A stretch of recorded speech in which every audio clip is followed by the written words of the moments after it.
Okay, good morning, everyone. So welcome to this class. I think right now that everyone who is very interested in this class has been arrived here. Just explain again that so in this class right now we have 40 students who successfully registered enrolled in this class, and then the maximum student that will be allowed in this class probably will be estimated around 60 students. So because of in later due to the grading, so we will have the presentation, and in the case of presentation we'll divide by the group, and therefore we cannot have too many students because otherwise we will have too many group that's going to have the presentation. So I try to set for the 60. So later I will make the announcement that how do you sign up for these classes. But of course, once you sign up, it doesn't mean that you will be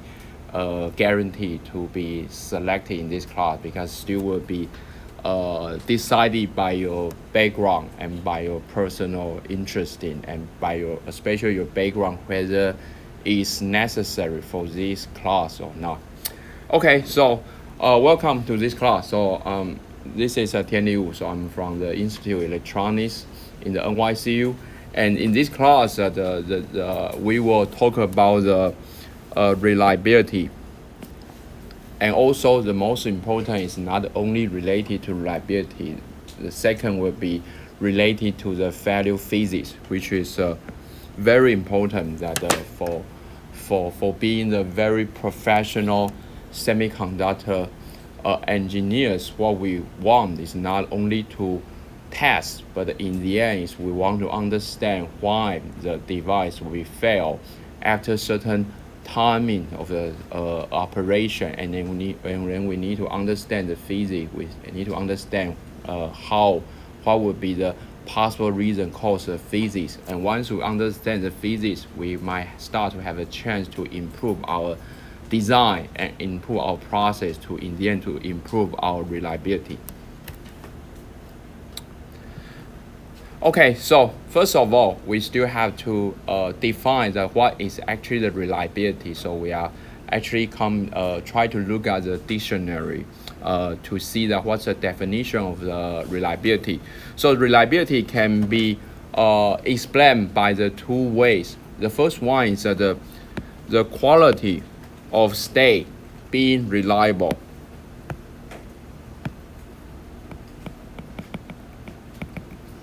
So for sure that the meaning for reliability is that we want to have a certain things being reliable with a certain consideration, especially the quality of the state.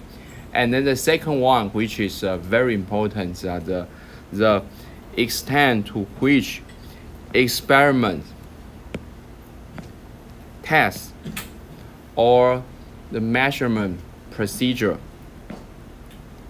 in the end yields the same result. So what we expect that we do the several testing in our product, in our semiconductor device, and many times, and then we expect that all of the electrical result will be the same.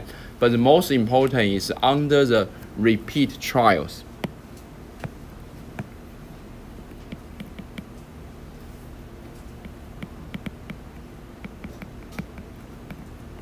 So it's very important that when we try to test our product, not only test once that shows a good result, we need to test for 10 times, 100 times, in the end 1,000 times. And therefore this repeat trial is a very important aspect to look at our semiconductor technology, where is it reliable or not.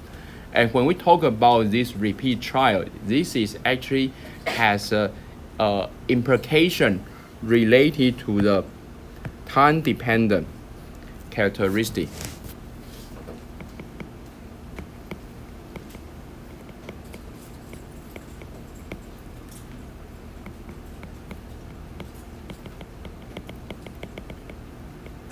So the main difference between the typical semiconductor physics device compared to the reliability aspect is that in the case of reliability, we always have to take into account the time dependency. So the time dependency means that everything has to be tested with a certain time, because when you do the repeat trial, that also suggests that our device will be tested for example, the 10 times, 100 times probably equal to 10 minutes, 100 minutes, 10 hours, 100 hours. So in the end, we will have the time-dependent characteristic. So what we actually expect is that if we have the, usually we will use a typical MOSFET as an example, although probably in this class that many of you is the new student enrolled in this semester probably is not familiar with the MOSFET, but it's fine that we will also talk about the basic about the MOSFET. So MOSFET is the very important semiconductor device. So the typical structure MOSFET, which is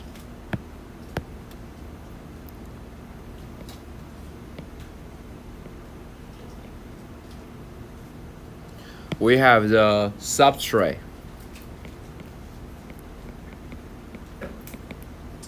and then on top of substrate, normally we will have the dielectric, and the most often used dielectric, which is silicon dioxide.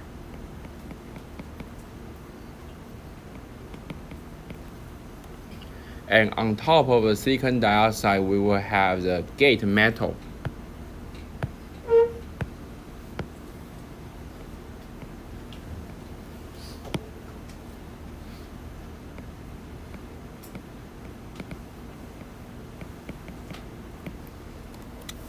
So that's how we, and also in addition to the gate metal, silicon dioxide, and substrate, normally we will have the region where we call as a source and drain.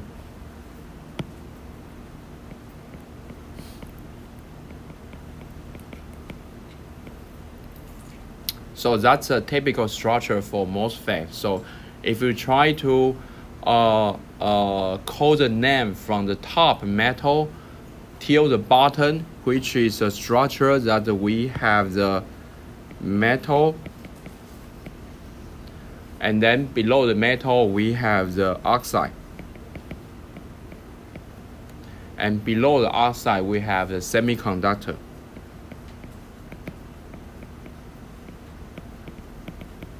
So that's why we call the MOS, because of the first English letter for this metal oxide semiconductor is what we call the MOS. And then later, this device is operating by applied bias.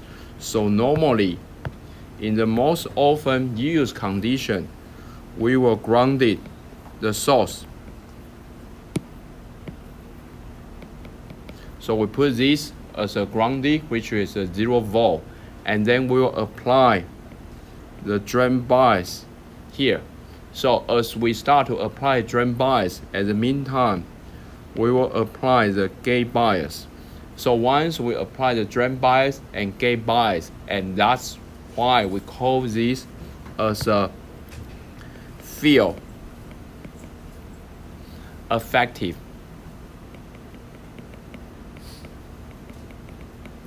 Transistor,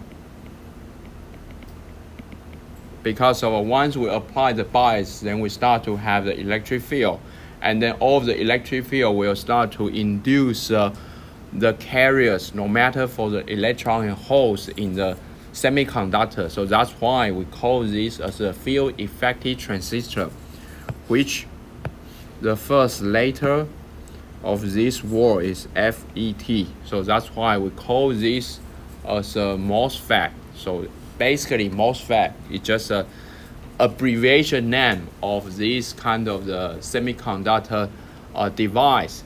And then the typical operation for MOSFET is actually very simple. We try to apply the gate bias, right? So as you know from the very basic high school physics that when you apply the positive gate bias on the one side, you will have the negative electrons attracted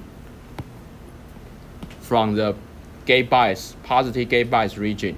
And because of ideally this silicon dioxide, which is ideally a very good insulator, that means ideally they won't have lead current. For sure, in the end, we have lead current because we have a quantum tunneling, but that's a different story.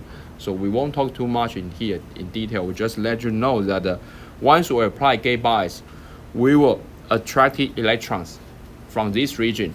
But at the meantime, we also apply the positive drain bias at the drain side. So which means this negative electron will start to flow from the left to the right, and in the end become our current here,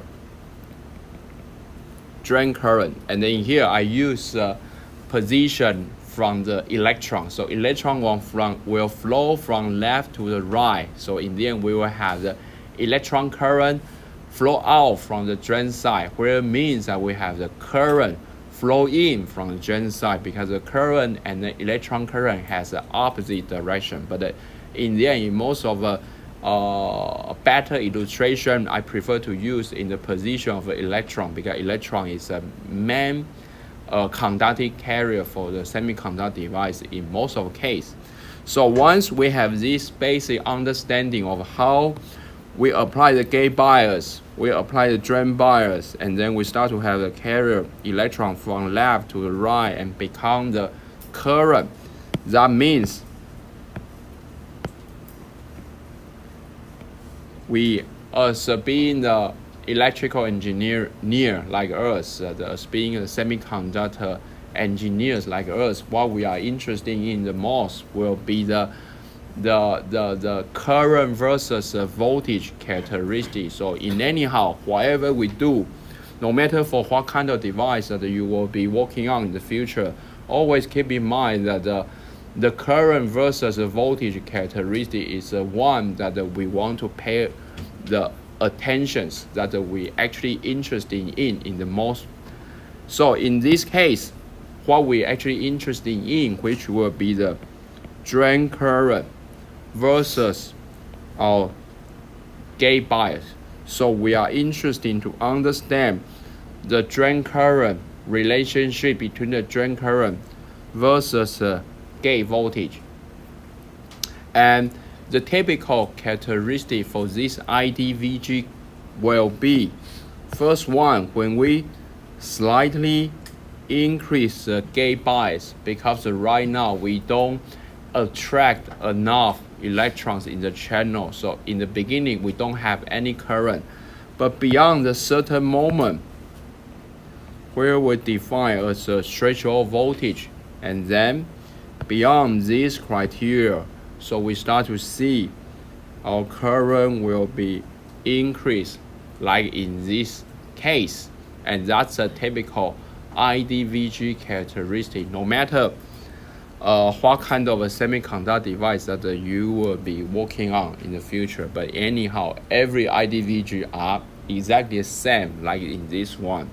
And also want to mention that this is a condition at a fixed drain bias. For example, we fix a VD as a 1 volt here.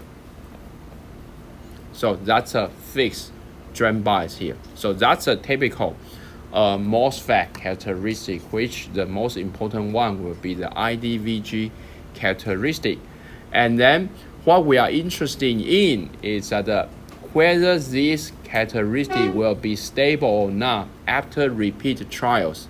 So repeat trials means that after your operation,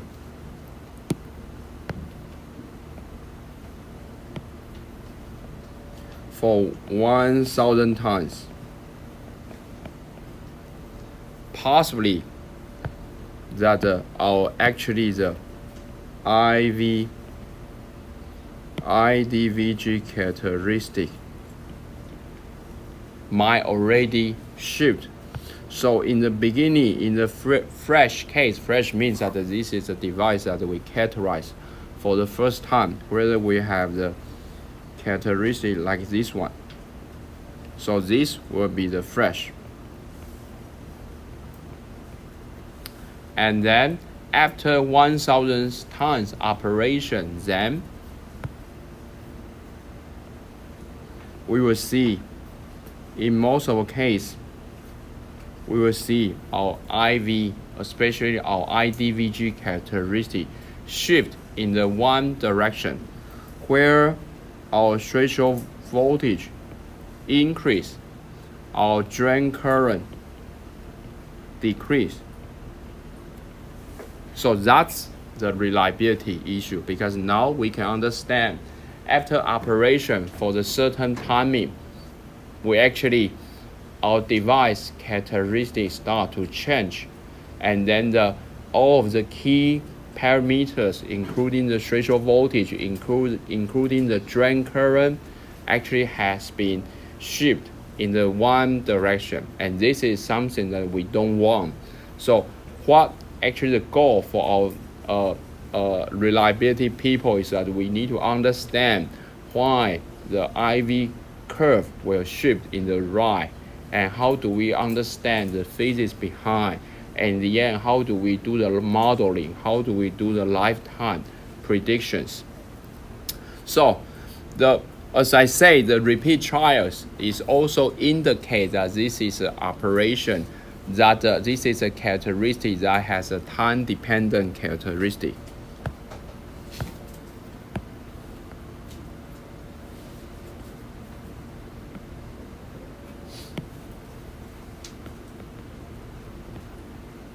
So that means in the beginning we have this fresh IV like in this way, but after certain operation condition, for example, after 1,000 hours, then we see this characteristic is a shift, because we have a new threshold voltage and then the new current compared to the original one here. So once we have this time-dependent mindset, when we try to evaluate the device stability, then we can understand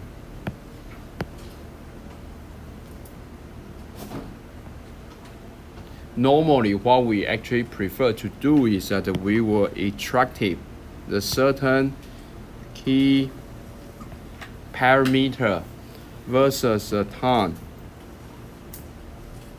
and then so we can start to look at this time-dependent characteristic shift in the certain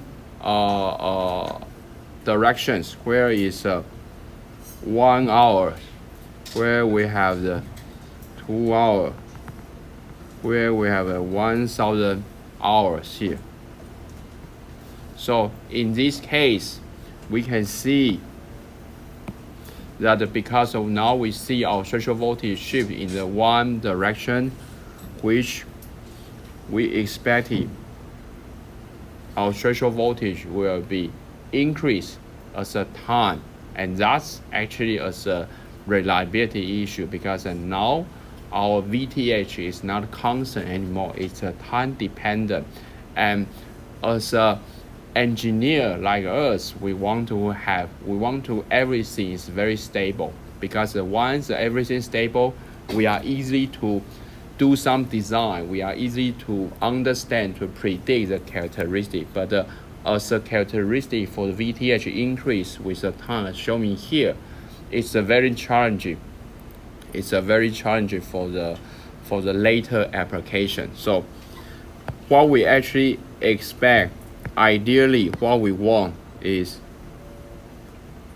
the threshold voltage should be stable with the time. So that's our goal, is try to find a way to optimize our VTH with respect to time to be the stable. So that's the goal.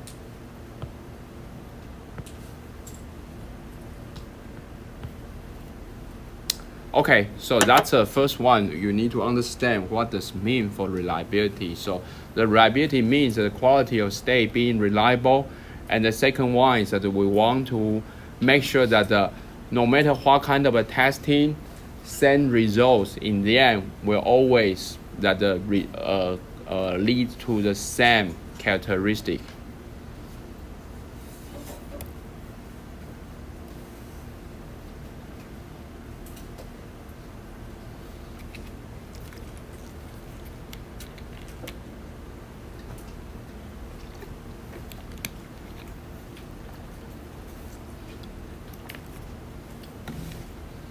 Okay, so the next one is what does mean the failure physics here. It's very important that when we talk about reliability, then we need to understand what is the failure physics cause these reliability issues. So if you look at the Wikipedia, there's a very basic definition for the failure physics, which is leverage the knowledge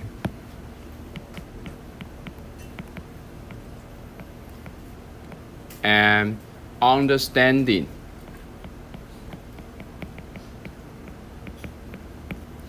of the process and mechanisms that induce failure. So we want to use what we know for the knowledge and understanding related to the process and mechanism that induce failure.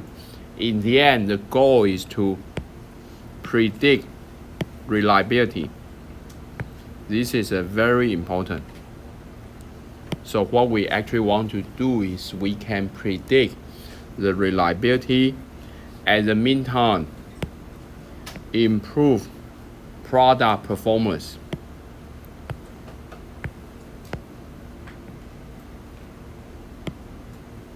So that's actually in the end, that's a goal for being a reliability professional, that what we want to do is to try to apply everything what we have been known, and then to understand the mechanism that can cause the failures, and then in the end we can predict reliability and improve the product performance. So as already said, that from previous slide, when we see a certain reliability issue, we will try to extrapolate a certain key parameter, and one of the key parameters that we are always interested in, no matter what kind of technology you are working on, the threshold voltage shift, the delta VTH, is definitely the one that we are most interested in. And then if you try to plot the delta VTH versus the time, and as we previously shown that we with a different time, 1 hour, 10 hour, 1,000, 3,000, and until normally for some of the application we target for the lifetime for our product has to reach for 10 years. So we want to make sure that our semiconductor product can reach for the 10 years lifetime here. So, and then as the previous slide already shown that we all knew that there is a very obvious VTH shift, which will be with a certain stress time, because in the end, if we want to make sure that our product are very stable for 10 years, but in reality we cannot test for 10 years, right? Because it's another practical to test one product for the 10 years. So normally we will test with a certain time that still manageable, which probably like the 10,000 hours. That's something that very common, and therefore. But our goal is to predict the 10-year lifetime. So then we need to develop the certain model start to do the prediction. So this one is a reliability prediction.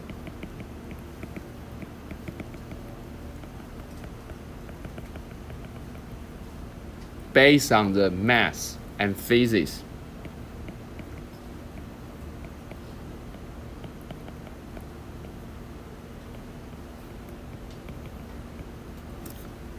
So that's a reliability prediction model. So because in the end, for reality, like the one, for example, if you buy a new electrical vehicle car, probably you expect that your new EV car, you have to drive for 20 years.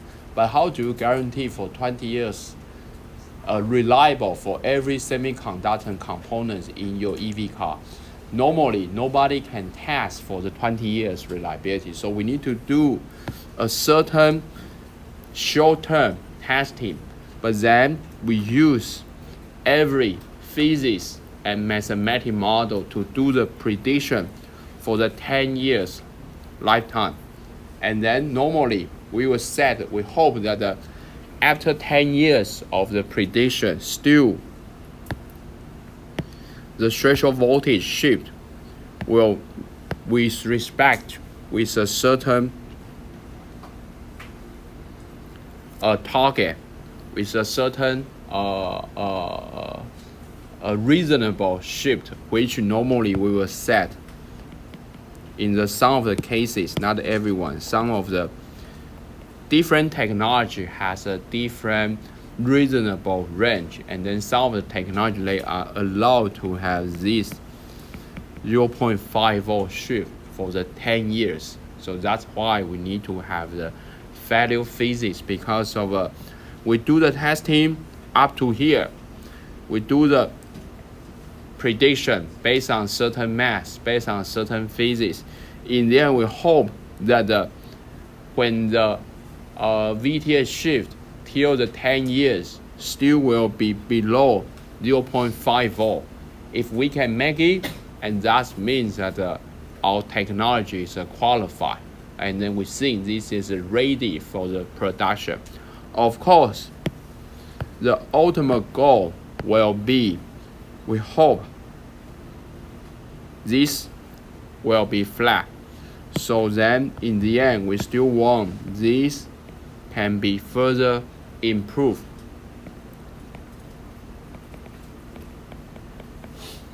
So this improve can be done by process. So we need to try to optimize our process, try to optimize our design. And even for the circuit level operation.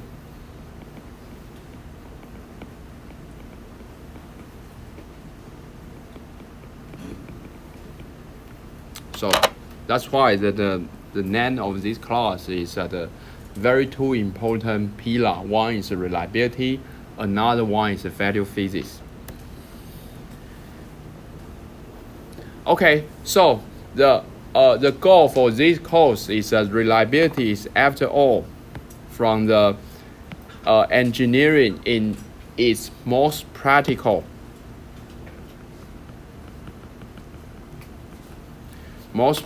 form. Practical means that this is a really realistic testing, because of no matter how good the device that you fabricate have the good performance, in the end you always need to make sure that this product can be reliable, because if the product is not reliable, nobody will want to buy this product. So in the end, the reliability is an essential part of a successful semiconductor, because it's related to the trust.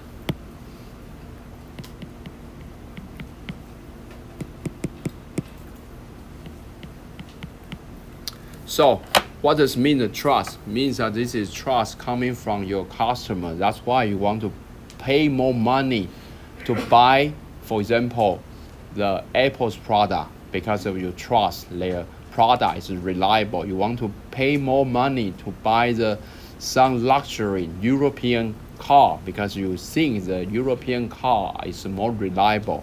You don't want to pay lots of money to buy the local computer or local cell phone because you think this is not reliable. So in the end, the reliability is very crucial because reliability is equal to customer trust.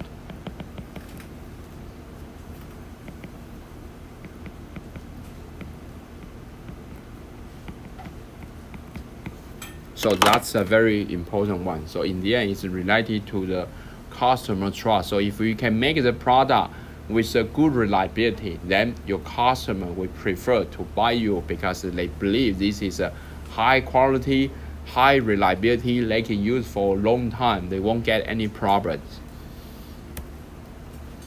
So that means if we don't have the good reliability, that means there's no business. So this is one example. This has been happened almost like 10 years. I believe nowadays the issue has been solved. This is one example that happened almost 10 years ago for the Samsung's Galaxy Note 7, which they have the battery explosion.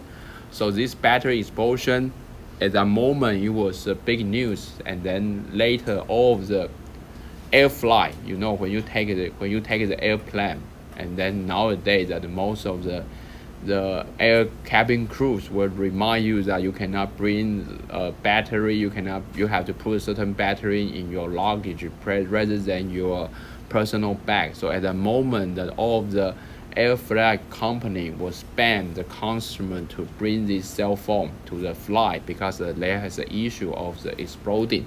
So that's in the end caused a dramatically business damage for the Samsung at the moment. So this is one example that no reliability is equal to no business.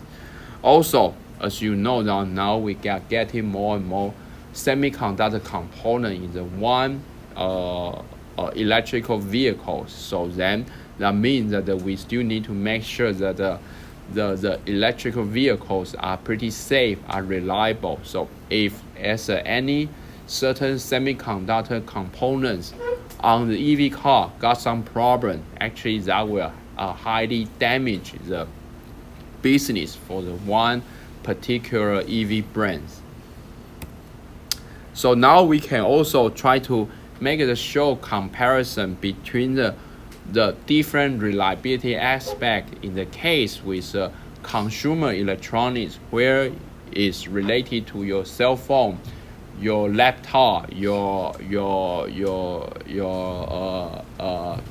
notebook, your like the iPad, these things, and then compare with automotive business. So in the case with automotive, they actually require a much higher reliability standards here.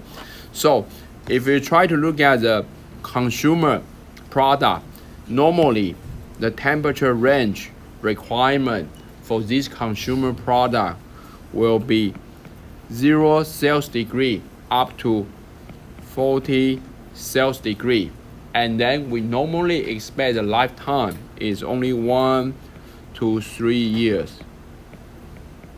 In most of the cell phone now, I think it's only can sustain maximum 3 years.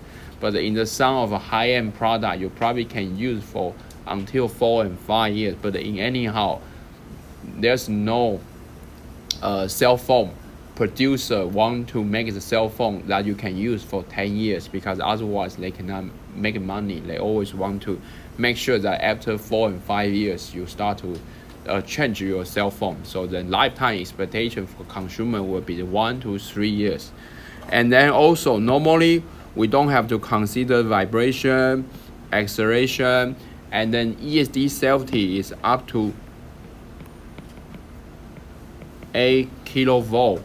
And then also it's acceptable with a field failure with a less than 10%. So sometimes if you try to buy the new phone, but you are a little bit bad luck, so you just got the phone with 1 week, you got a problem, and then it's pretty normal because they already designed in the manufacturing that they can have less than 10% field failure. So you just need to go back to the phone shop and then immediately you can repair for you, or they just switch a new one for you. And then there's no failure documents, And then also there's no long-time supply. So the long-time supply means that imagine that if you have right now you have a 10 years old phone, for example, probably from the Nokia, a little bit early version, and some of the very old phone, because right now that you cannot find any place to repair the phone because there's no long-term supply. And then this is a typical in the case of the consumer. They will just encourage you to switch to the new phone, buy the new one. They don't want to help you to fix the old phone. But this is a completely different scenarios in the case of the automotive. So in the case of automotive, because this is also related to the human life, when you drive the car, you have 4 and 5 people on the one car. Actually, so we need to put a very high standard of our reliability. And also on the other hand, the car, the automotive is driving outside day and night from the north part of the earth, from the south part of earth. So actually every testing has been put in the highest standard as possible as we can. So in the case of the automotive, the temperature range requirement for the stable, for reliable, which is normally from minus 40 Celsius degree, from 150 Celsius degree. So that's a typical case for the temperature range. So if you have already a little bit experience trying to sell your semiconductor component to your customer, some of the customer will ask you to provide the reliability data at a minus 40 Celsius degree. You might curious in the beginning why they have to provide, but let's know why, because in the automotive business, they put the standard that everything has to be qualified between minus 40 up to 150. And another very important aspect is that the lifetime for 10 to 15 years.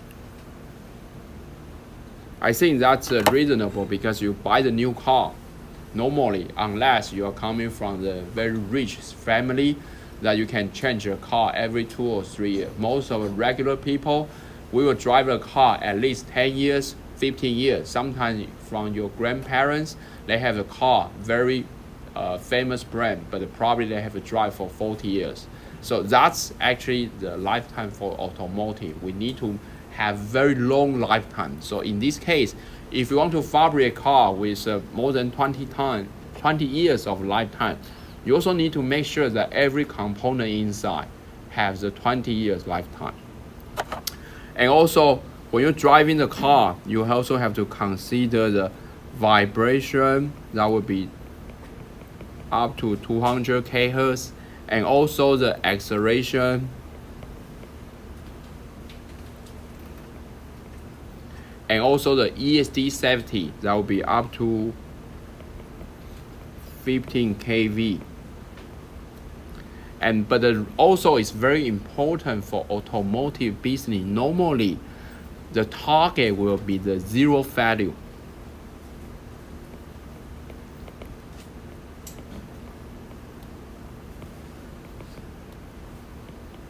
This is also related to the trust as well. If you buy the car, you drive for 1 week, you got a problem, you feel that you are unlocked because you try to buy the very bad car that only 1 week drive it.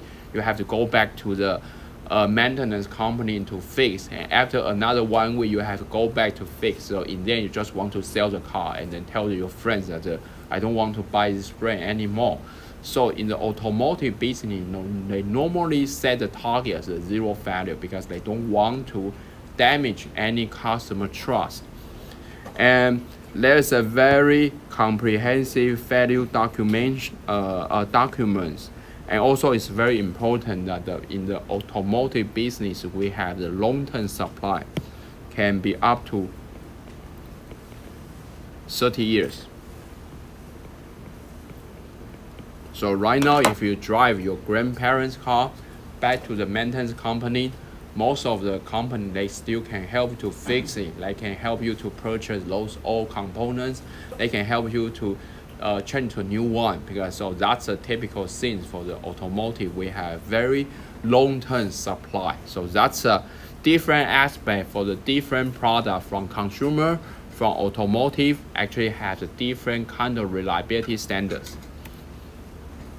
So as you know that in the old Chinese world, we have very famous teacher that's called Confucius. So he said that a man who lacks reliability is utterly useless.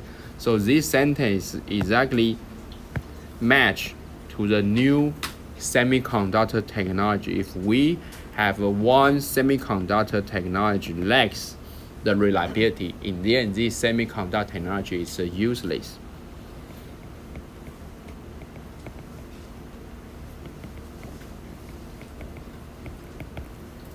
So, but then you have to start to realize that in the university, what we most of doing is try to pursue the high performance product.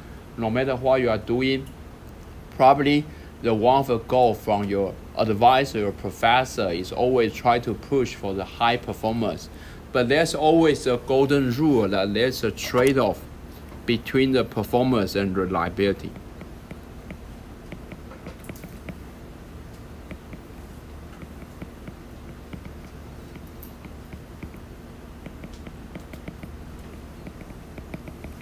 Sometimes your device, your technology has a way too good performance. In the end, will cause the very worst reliability.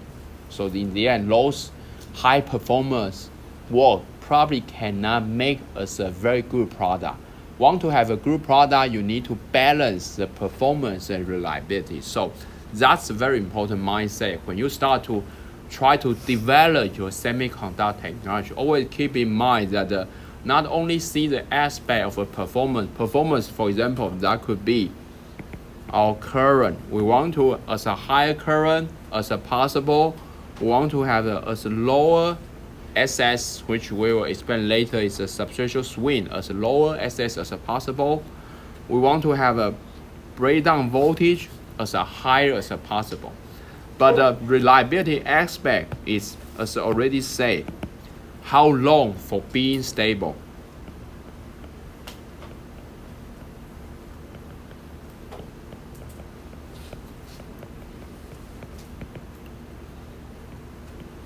How long being stable. So that's why that always keep in mind that everything what you've done for sure is amazing work. I believe that your thesis must be going to fabricate a fabulous, high performance semiconductor technology, but you need to add a little bit mindset that always reliability has a trade-off between performance. Very high performance product always suffering the poor reliability. So in the end, we need to find a balance between the performance and reliability. Otherwise, you won't make this as a good product. So if you try to look at the whole, like the procedure from the ideas to product, actually we need to start to think about how we can start to have the ideas in the end become the product. This is not only applied to the semiconductor product. This is actually applied to all kinds of the product in the every industry. So starting.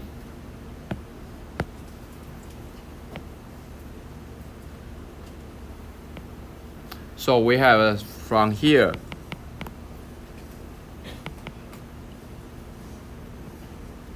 So the first one is that when we start to try to have the new product generation, we need to start to think about what actually the requirement for this.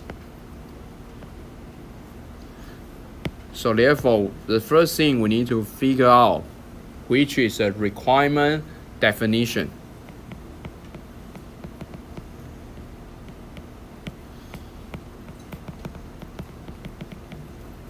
Required definition. So it's very important that we need to understand what is actually the requirement that we need for this our product.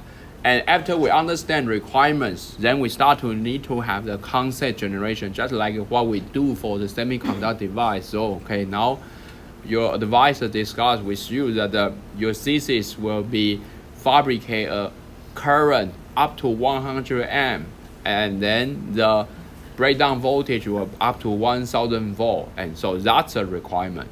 To fit this requirement start, we have a certain concept generations. So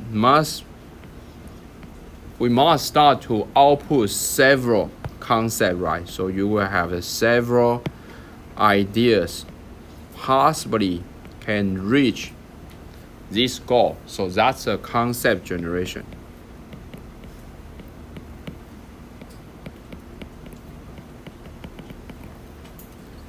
And then later, when we start to have these several concepts, the next level is that we start to do the research.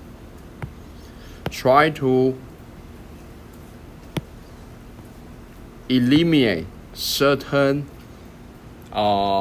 useless concepts. So we will do the research for concept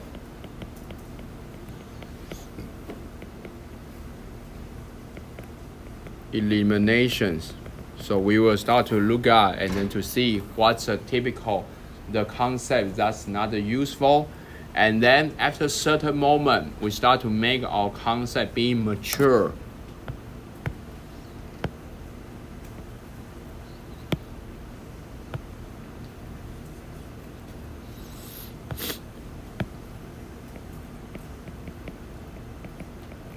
Maturing, and then after the concept being mature in a certain moment, we start to do the technology qualification.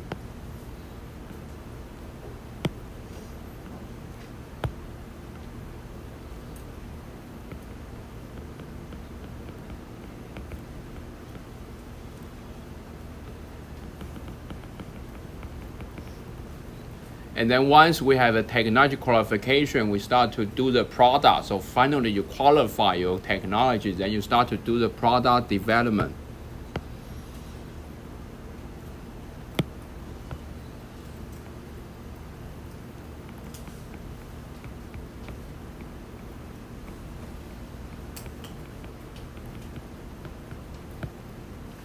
And then finalize the product.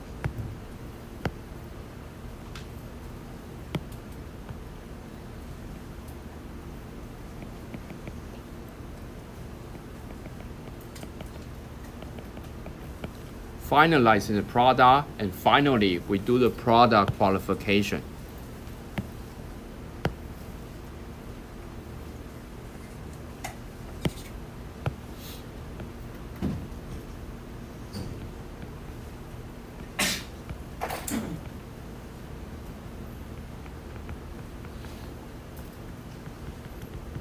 Product qualification. So that's a typical from ideas to product, and then most of the time we consider from here till here.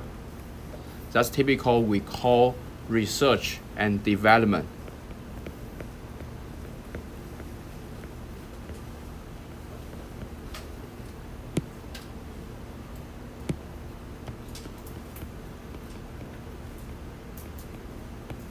So that's a typical in the phase we call the R&D, where we start to have the requirement until the technology qualification. But now this is purely related to the research development, but there's nothing related to reliability. But it's important that we have always keep in mind that there's always a trade-off between the performance and reliability. So if we don't start to look at reliability issues in this whole timeline, then in the end we cannot make sure our product can be successfully qualified to meet the customer need. So it's very important in this phase. In the case with a concept generation between the research for the concept elimination, we start need to have the preliminary reliability study.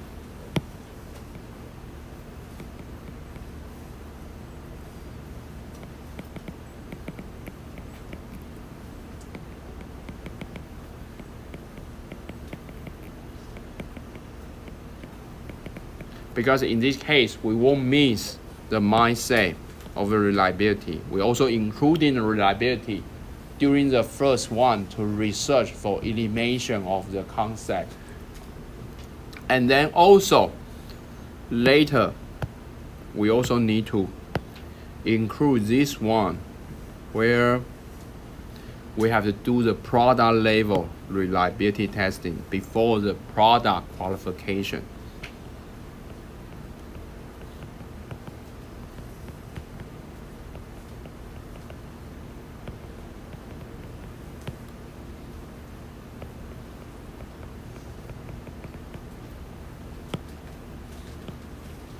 So now, in the past, for the very old, mature technology, we only do the reliability in the last phase. But for the very advanced technology, like everything what you are doing right now, we should start to integrate the reliability during the R&D phase. Actually, nowadays, it's getting more and more popular that being the R&D phase, we start to look at the reliability issue. And then in this case, we won't lose the consideration coming from reliability. We won't make the product that has a higher performance but has a poor reliability, because say the performance reliability is always a trade-off. So we need to find the balance in between. So here is also the typical advanced product quality planning that we have this is a very similar previous one. We have the first planning for the concept approval. We have a product design, development, process design, and development. And very important is that during the design development, we start need to do the product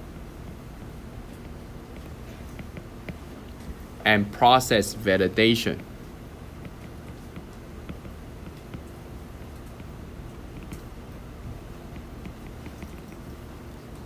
And then after the product and process validation, we start to do the products and process. This is the same with the first one is in the prototype, we do once again product and process validation, but in the pilot line before the launch, we also do again the product and process validation.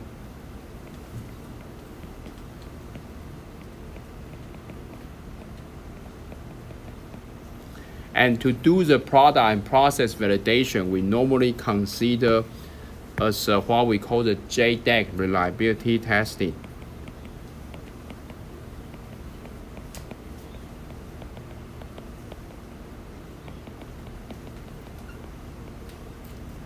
The JEDEC is a one standard organization who makes the typical reliability standard for every semiconductor product. So once you want to sell your customer for this product, they definitely will ask that your product is being verified with the JEDEC standard or not. So strong reliability understanding can accelerate the product development. So that's very important part.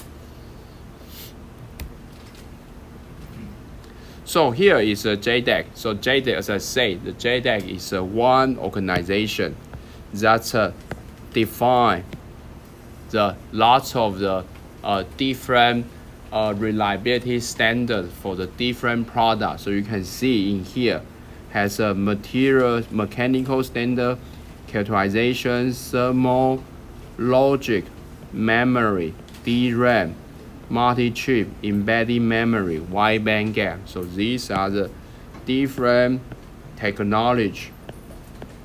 And then with the different technology have the different JEDEC reliability standards. So this is a global standard for the microelectronics industry. So if you try to look at some of the example, for example, I use as a wide bandgap semiconductor as a one example. So wide bandgap, when we talk about wide bandgap, we talk about gallium nitride, silicon carbide, and then these current focus areas including reliability and qualification procedure, data sheet element and parameter, test and characterization method. So that's all very standardized in the JEDEC, which normally if you want to sell the product, you need to make sure that you follow their standards and prove that you are reach their target, and then your customer will start to trust that your product is reliable. So you can see that there's one different document here, and then just give the one example. This JEDEC wide bandgap semiconductor committee published for this bias temperature instability. And normally, this bias temperature instability is one of the most important reliability issue in all the semiconductor technology. And typically, we call this as a BTI.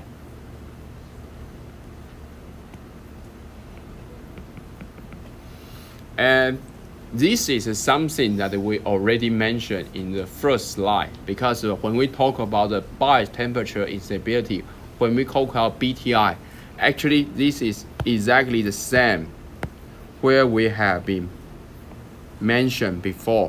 The BTI is a reliability issue. Try to discuss with the VTH stability versus the time. Right? So this is something that we already mentioned. So normally we can also consider this is an issue what we call the VTH instability.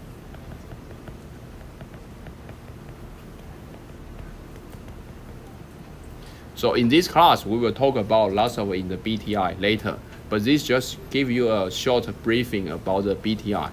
And why this called BTI? Because of this VTH instability is a bias and temperature dependent. So that's why that means that if you try to consider the case of, for example, if you bias at VG equal to 5 volt, probably your VTH is very stable. But if you bias at VG 10 volt, you will start to see the dramatic increase of the VTH shift. So in anyhow, it's a bias dependent, it's a temperature dependent. So that's why the more professional name for this VTH instability is what we call the bias temperature instability.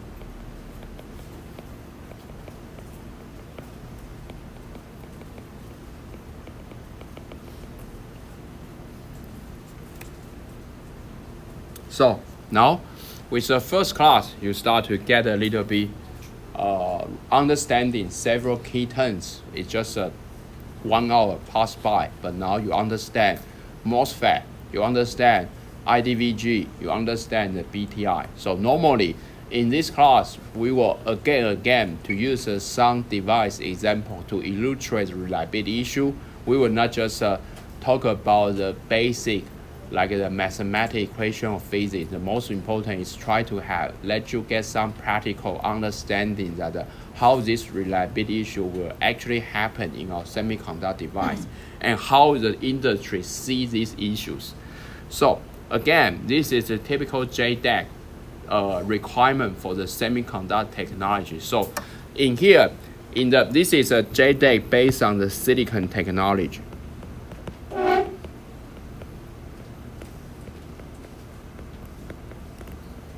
So you can see that if you want to sell your product, you want to qualify, you want to prove your semiconductor technology is reliable, you need to follow the JEDEC standard. And JEDEC standard will ask you to do the multiple testing with a certain time. For example, the first one, TC, which is what we call the temperature cycling.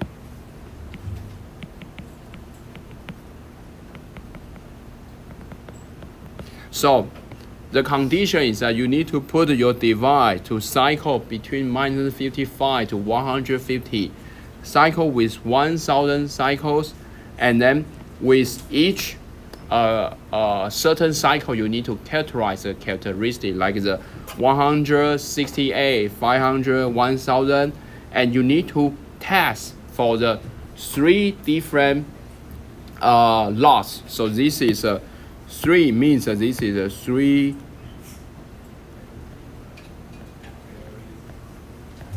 So actually this is 3 different manufacturing laws.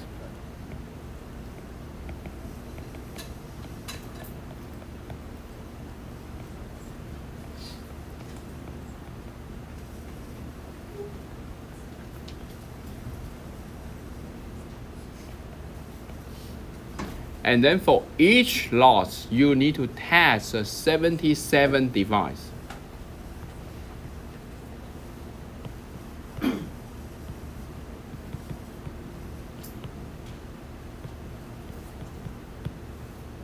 For each lot, you need to test 77 for each device in one lot.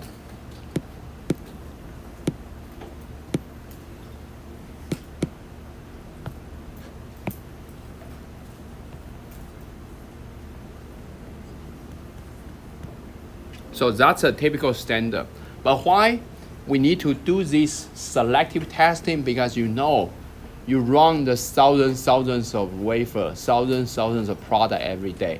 You cannot test all of them, right? Because it's not possible. You have for example, if you produce 1,000 products every day, how could possible that you can test everything with a 1,000 cycle, every product with 1,000 hours? So therefore, we need to do this kind of a sampling testing, and this sampling means there's a statistic understanding behind. So that's why normally when we talk about reliability later, we will also introduce the statistic knowledge where about the distribution. That's something probably we learned from high school, at least from my side. My last, before I joined this reliability field, my last learning from the statistics was coming from high school. In my whole college, I never learn any statistics. Probably I learned, I just forget it. Yes, but right now, the statistic, the probability, the sampling, the distribution will coming back again when we address the reliability issues here. So this is a purpose to this one with the 3 laws. This is a broader sampling.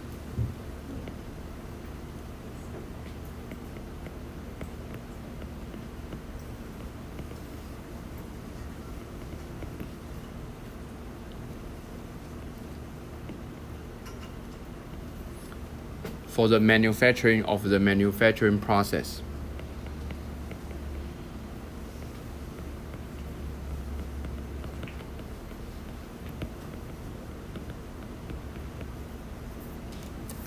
So that's an example. So we'll do a temperature cycling. We will do the HTRB, which is a high temperature reverse bias.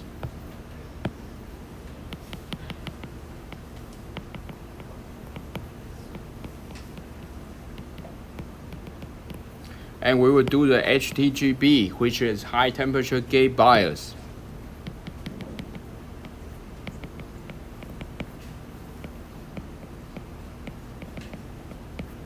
And so here is one example, high temperature 150 Celsius degree reverse bias. In this case is bias at the drain side. And this is a high temperature gate bias, so we bias at the gate side. And then most important is that we have to test for 1,000 hours. So that's a maximum acceptable time range for typical product testing. So normally, of course, we cannot test for 10 years. So normally we test for 1,000 hours. So here's some more interesting video. If you are interested, you can look at this. Is coming from the Amazon lab 126, which is talk about how they do the reliability testing for the Kindle. You know Kindle? Kindle is similar to the iPad. It's the ebook that you can read for the lots of the things. So they do the reliability testing for this Kindle. They will explain exactly the same. They have to do a lot of testing. They try to understand the value. They understand which part is the most fragile for this Kindle, and they do the analysis. They do the modeling. In the end, they want to improve the reliability. So it's very interesting.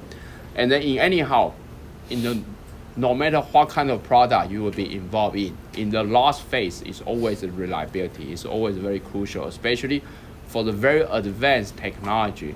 The reliability issue is getting more and more complicated, sometimes even more challenging than the performance. So the second goal for these classes is, first you have to understand no reliability is equal to no business, especially the new technology based on the advanced design of novel materials. For example, the FinFET, high-K, dielectric, wide bandgap, ferroelectric 2D material cannot be successfully commercialized without the proven reliability. So that's a very important one. So that's a very important that we need to make sure that every technology, although they all have very good performance, but if they don't have a good reliability, they cannot be the good product. So therefore, a good engineer should recognize to understand the reliability, to address the reliability, we should first to recognize that the first one, we need to understand the statistical tools and characterization method. So that's the first one, very important, because as I already said, we are producing the thousand product every day, but we cannot test all of them for reliability, especially we can only test for few thousand hours. But thousands of products going to be expected to be used for the 10 years, 20 years. Therefore, we need to have the statistical help that allow us to do the reliability prediction, reliability modeling. And the second very important one is to identify the reliability issues, and also to evaluate the value physics. And the last one is the design for reliability. That's a very important part. So keep in mind that in the end, our goal is going to work with many R&D people, and then in the end to improve their design, improve their process, to improve in the end to improve reliability. So when you try to position yourself as a reliability expert, don't just think about you are only do the testing, only do the value, because in the end we are the one to drive the reliability driven design. We are the one to push the product being not only good performance but also very reliable, and then becomes a very successful product. So you have to always keep in mind that there's an issue, there's the mindset for the design for reliability. So in this class, the basic semiconductor device process will be introduced, but the most important, we will talk about statistic tool and characterization method for reliability evaluation will be all covered. So these 1, 2, 3, 4 will be the learning outcome for this class. So that means by the end of this class, you should be understanding the statistic tool. What kind of statistic? We will not talk everything, just a few. Actually, the useful for us, just a lesson 5. And then you are able to identify reliability issues, you are able to understand the failure phases, you are able to propose the design in the end to improve the reliability. So, for the course, we also will talk about several key reliability issues, especially they will be the 4 main important reliability challenges will be addressed in this class. The first one is we already mentioned, which is bias temperature instability, which is interface trap.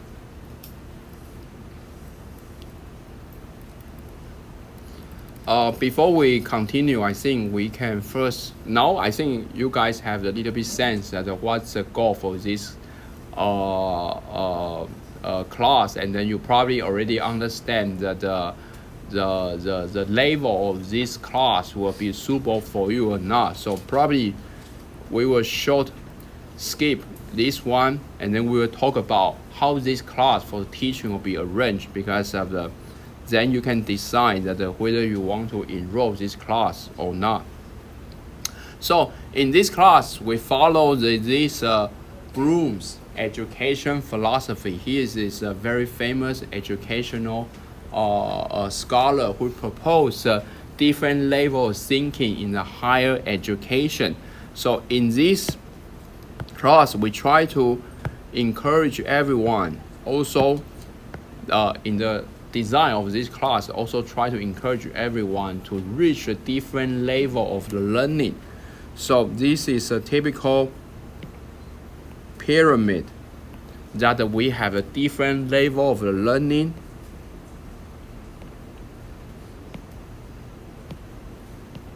So the first one, the very bottom one, which is remember.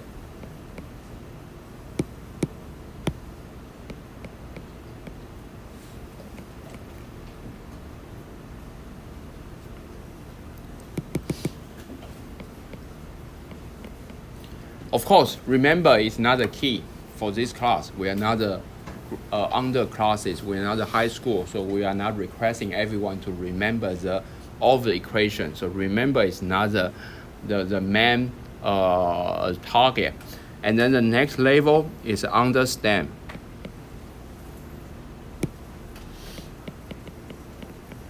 And then yes, the understand is one of the key target for this class.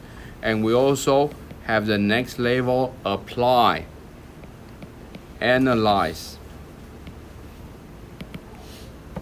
evaluate. And once you are able to, from the remember, understand, knowledge, apply knowledge, and then once you apply knowledge, you are able to analyze the result, evaluate the result, then the final goal will be to create. So this 6th level of learning is very useful, not only for this class, it's also try to remind every of you that when you try to learn a new subject, you try to push yourself in the end to reach to the highest level as possible you can, because in the end it's evaluate and then create. Because once you are able to create, that means this is something that is pretty unique coming from yourself. So in this class, what we hope is first one, everyone can understand knowledge, everyone can apply knowledge, everyone can analyze certain issue and evaluate the certain issue and then certain mechanism. And in the end, of course, we don't have any chance allow everyone to create, because of create means that you need to hands-on create something. This is mainly like the classroom lecture, but I hope that with this different level you can reach in the end the capability to create something new for the improve for the reliability. So this course will be designed based on this constructive alignment, which has 3 different pillars here, where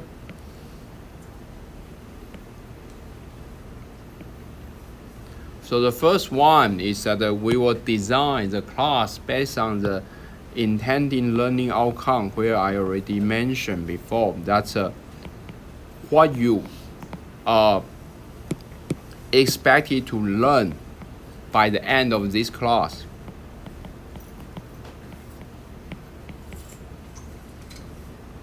So for this is intended learning outcome, and then to help you to reach this intended learning outcome, we have several teaching and learning activities. And then of course we also need to have the assessment.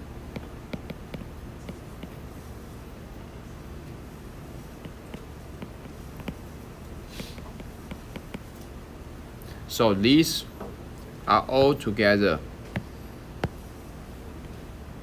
to design these classes. So later I will also talk each pillar one by one, where the first one is a learning outcome.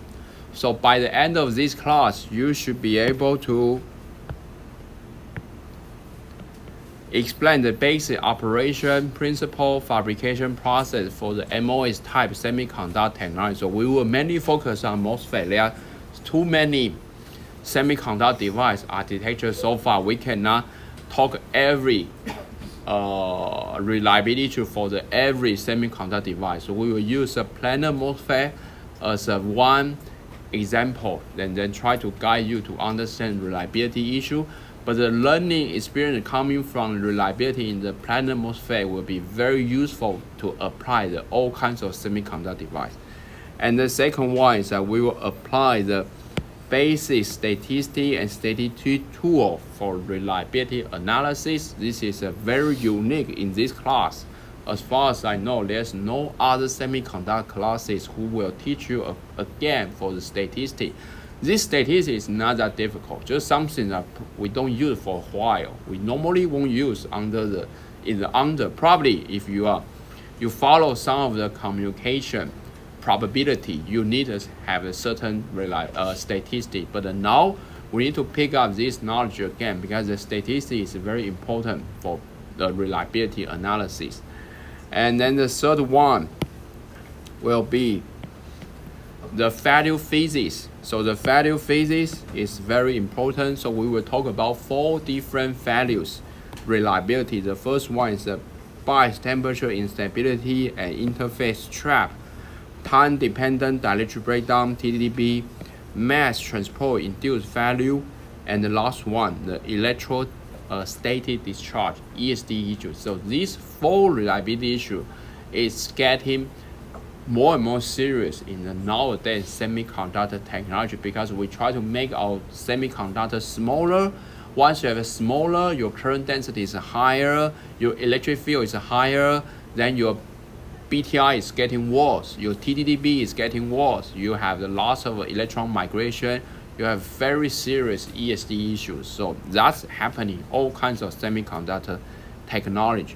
And also in this class, it's a very good chance that you can present the reliability issues, use your own words. So this is not only the class that you sit in a layer and then just write a note. As that in this class, we request everyone to form the group. Later, we will talk about how to do this. You have been divided by a group and present the issues. Use your own words. And then also the last one is design for reliability. This is design the technology for the long-term stability.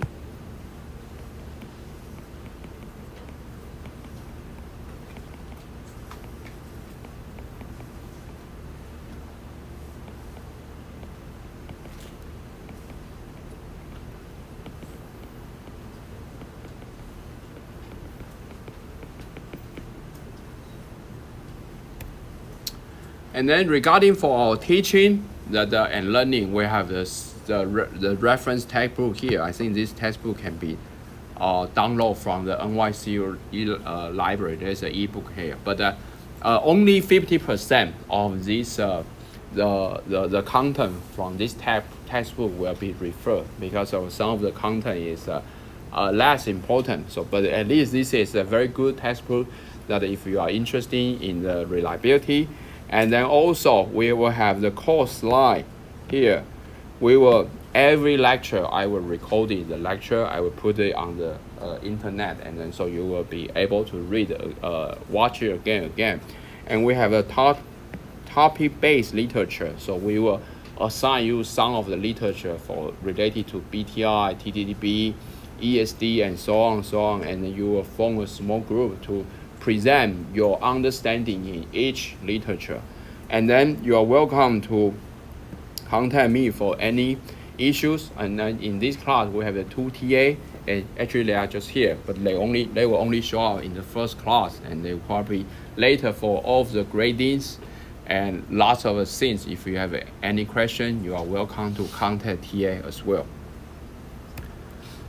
And the first one is that in this class that we will use Facebook group as a main communication platform to share the slide, lecture notes, and announcement, because sometimes the E3, you know, our E3s always get lots of problem during the urgent time. Sometimes if I want to make something in the E3s always crash. So then we have this alternative, which is more flexible to post lots of things here.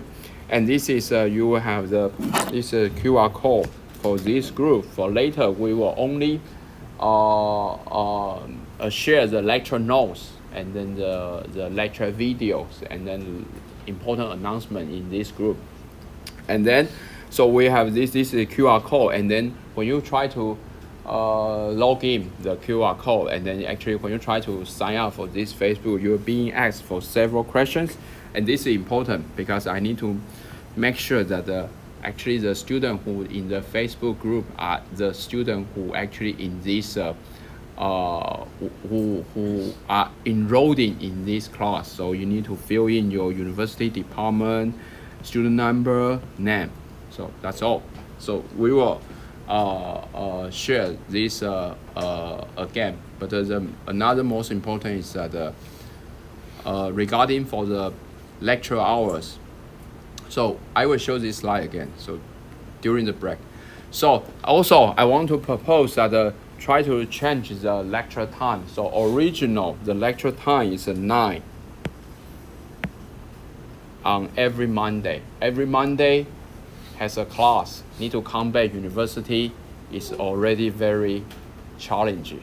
And then 9 a.m. on the Monday morning, also not only challenge for me, for you, but also for me, because I need to rush to here. So I would like to propose that anyhow the total time is 150 minutes. So let's just reschedule for 9:30, and we just remove the one break.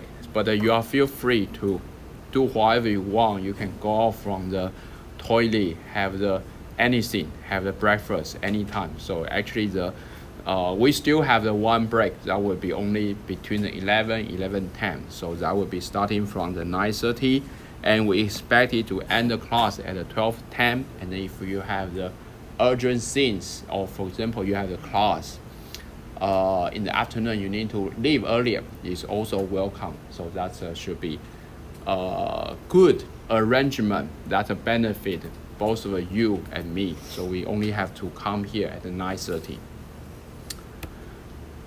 Okay, and then so regarding to the assessment, so we will have homework, some of assignment.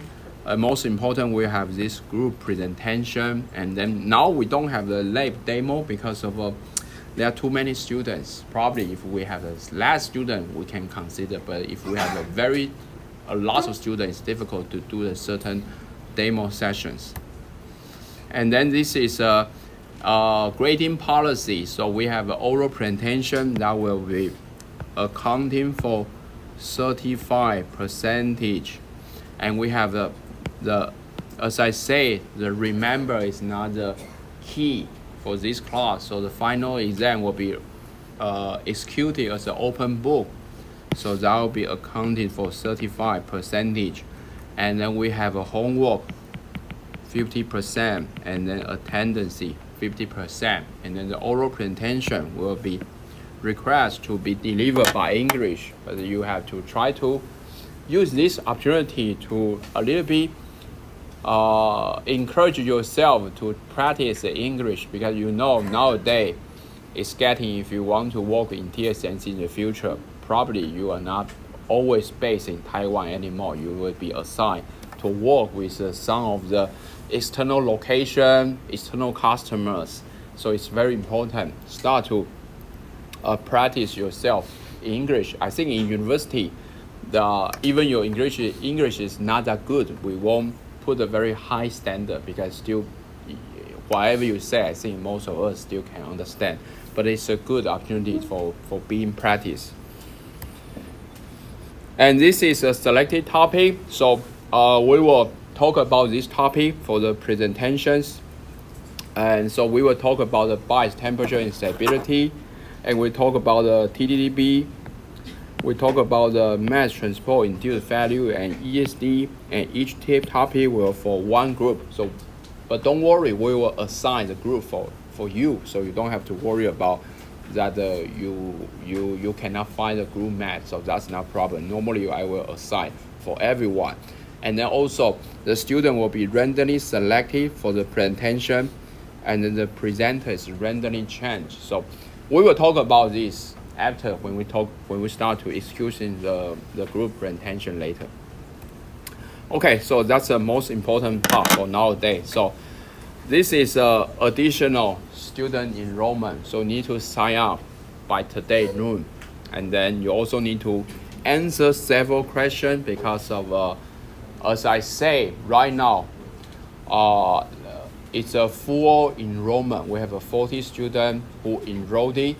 And apparently right now, the total student in this classroom probably is beyond certain target, but I try to have a maximum around 60.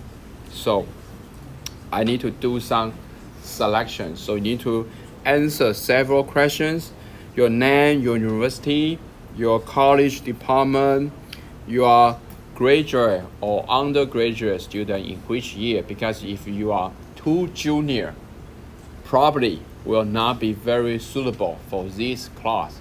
Or if you are from the non-engineering related department, probably you will have the less priority because this class will be still mainly open for the student who is coming from the electronics department, from the ICST, from the IAIS, from the semiconductor related department. But I will still see your motivation. So you will also need to explain why you are interested in this class, because that's a very important factor to let me know that why this class will be necessary for you. So, but I have to do this way because otherwise, that if we have too many students, in the end, during the group presentation time, that would be the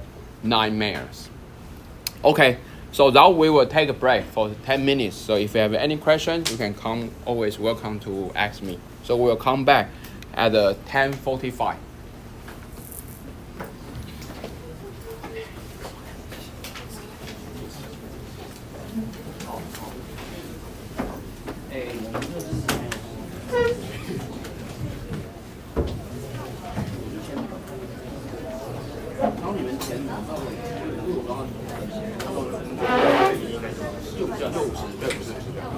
反正到时候就是作业，你们两个自己写，主要是改作业跟期末考，对，然后其他的话就是如果上课有什么设备问题会再讲。那新闻是好的，对，到时候会去考，对，但是觉得出一题，这两个他现在是抽签，对，先签这个，签这个我最后再email 通知有被选到。Sir, I have been mailed for you. Yes. Okay, what's your name? Sure. Oh, okay, this morning. Okay, I need to look at later. I will reply you. So when will I? Probably I will reply you by this Thursday. Yes, okay, I will let you know. I need to talk with another property PH. Okay. You are from which department? I see. I see. Okay, you are the one. I saw you are intensive. Oh, okay. I will reply you as soon as possible. Okay. So, Professor, is this class recorded? Reporting? No, not recorded on YouTube. Yes, it's recorded. Because I have seen your previous classes. Yes, I will so record it's the it. same. Yeah. It's the same. The contents probably is 90% will be similar. Okay. Yeah. Okay. Thank you. 我知道，要底面是不是？对，好。我去哪里？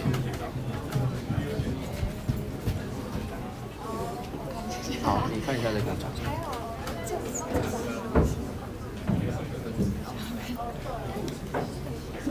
那好像没看到我要签。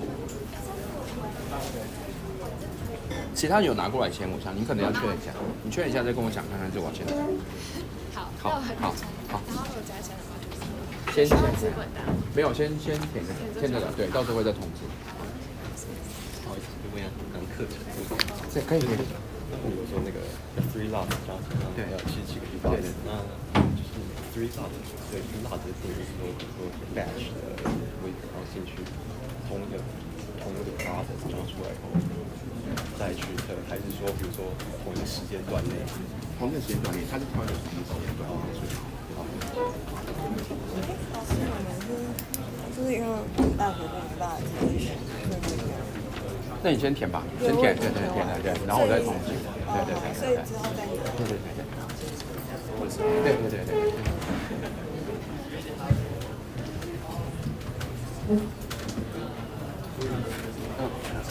I'm an exchange student. I was wondering whether for the university I should answer with my home university. What's your home university?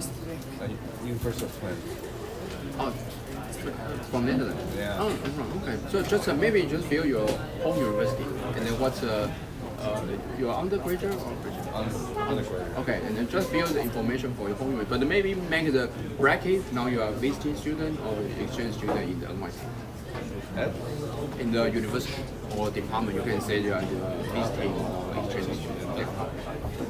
Also, let me know in the E department, exchange student in in here. Oh, over here as well. In the E. Oh. Yes, wait, so for the college department over here, I should answer with my assigned college department. Oh, I would suggest probably fill the both because of Yeah, because of I was assigned to department. E. Okay.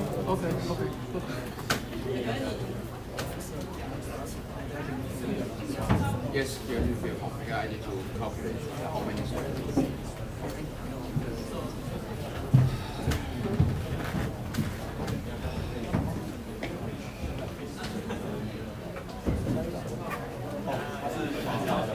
Hello, Professor. Yeah. My name is Louis. I also sent email to you here. I am a master student for ACS. Yeah, I come from Vietnam. Yes, Yeah, you're from the master from where? ACS. Yes. Yeah, okay. Yeah, I also sent a mail to you to go for appointment to discuss about. I think you maybe a bit quiet because I was a little bit busy. I think it's just last semester. Yeah. So but I think your profile is I remember you are already have the PhD, right? Yeah. Yes. For electrical power engineering, Okay. not electronics. Okay. So now I come back to Taiwan to study about semiconductor technology. Okay. And do you find the advisor yet? Now I am asking you for becoming. Can you write me and so now you are the master student. You are master. Okay. I got the scholarship, Taiwanese scholarship. Oh, you got a Taiwanese scholarship for 2 years. Yes. Oh, okay. Maybe can you write email again? And then so you got the master Taiwanese scholarship. Okay. Can you write email again? And then I will try to find the time. When will you need to make the decision for this advisor? Because I just For this semester, it's better for me to get the supervisor the first 2 weeks. 2 weeks. Okay. Yeah. Maybe let me check. And I would like to register this course for online system. I cannot register. Yeah, so that's why you need to first fill Yes. in. Yeah, because we will do the selections. Yeah. So how about you come to my office tomorrow at 8:30? Will you be available? 8:30 Yes. tomorrow. Yeah, tomorrow 8:30. Okay. Yeah. Thank you very much. Write me an email. Yes, I will confirm the meeting time for you. Okay. Yeah. Okay. Thank you. Question.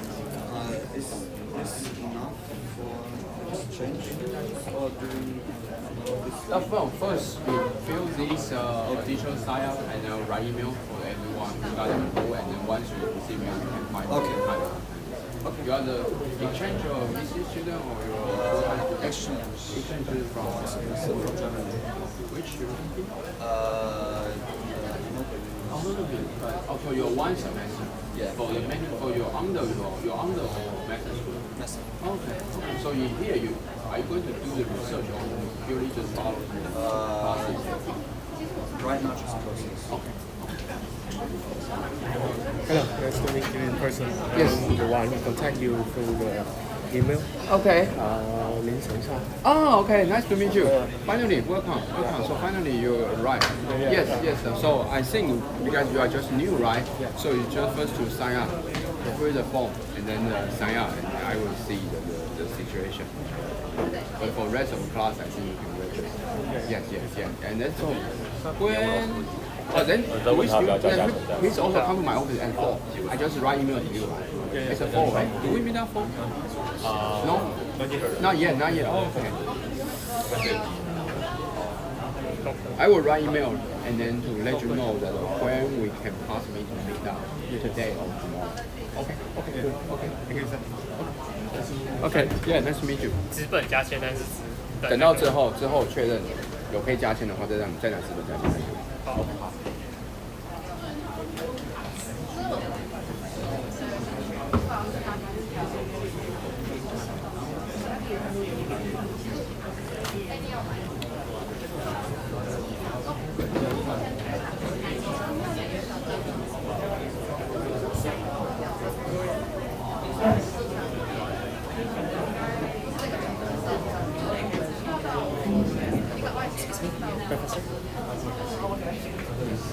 You mentioned tomorrow there's going to be a meeting. Where's the meeting going to be? What's your name? Ido. Okay. Yes, sir. Okay. Yes. Tuesday morning will be a good meeting. In which Yes. Maybe you come here.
我想问一下，这堂课开放旁听吗？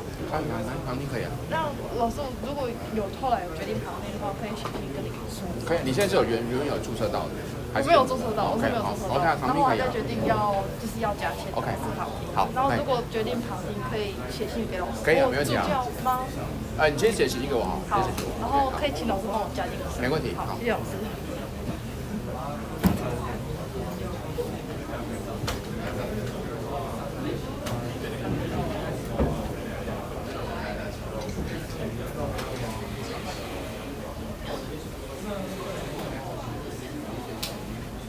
好，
Okay, so we will continue for this class.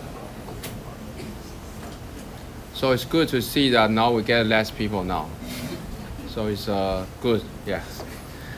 Okay, so back to the goal for these courses. So as I say that we will discuss the 4 most important reliability challenges. And the first one we will discuss will be the bias, temperature instability, and interface traps. So again, this is in the short name we call this as a BTI. And we will use MOSFET as an example. So the typical structure for MOSFET is that we will have the P-type substrate, and then we will have the source and drain.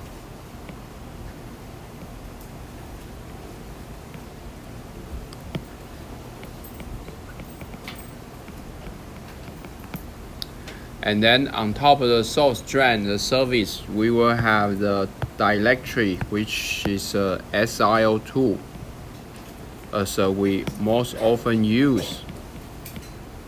And then on top of SiO2, we will have the gate metal.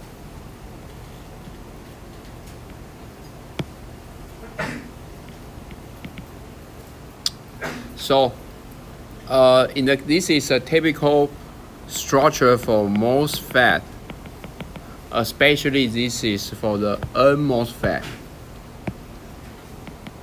And the reason for the N-MOSFET is that because of during the operation, we will start to apply the positive VG, and as you know that the positive VG will start to attract some of the electrons in the channel. And also we will apply the positive VD here. So once we have the VD, then this electron will start to flow from, and normally we put the grounded as a source side. So we will have the positive VD, so the electron will be flow from left to the right and become the current here. And because of the majority, the main carrier for conduction in this case, which will be the electron. So that's why we call this as a N-MOSFET here. And then the first issues what we discuss is mainly related to the BTI and the interface trap. And then where is the interface trap? The interface trap is a certain trap that located just right in the interface between the SiO2 and then the silicon substrate, and this is what we call the interface trap.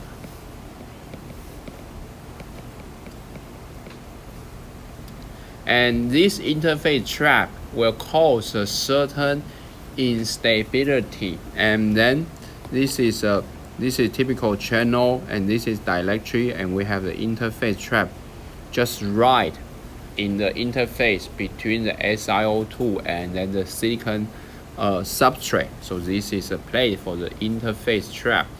And normally, when we consider the MOSFET, we will consider the IDVG characteristic. And in the case of the MOSFET,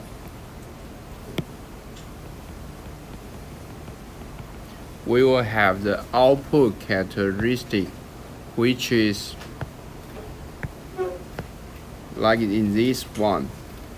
Below the threshold voltage, we don't have the current. And beyond the threshold voltage, we start to see the current increase.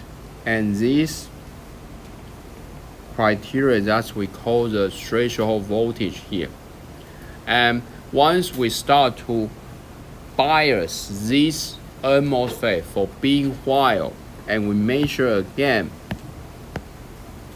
then we start to see the curve will like become shift to the right, where we will have the VTH2. So the first flash is a VTH1, and now we have VTH2. And then the difference between the VTH2 and VTH1, that's we typically call the difference between the VTH2 and VTH1, which is hysteresis. Or we just call this as a delta VTH. So, and this delta VTH is a bias dependency, where we give a larger bias, we will have the higher delta VTH. And normally this delta VTH is also the temperature dependent. So with considering the bias at temperature dependent, so that's why we call this phenomenon generally as a bias temperature instability.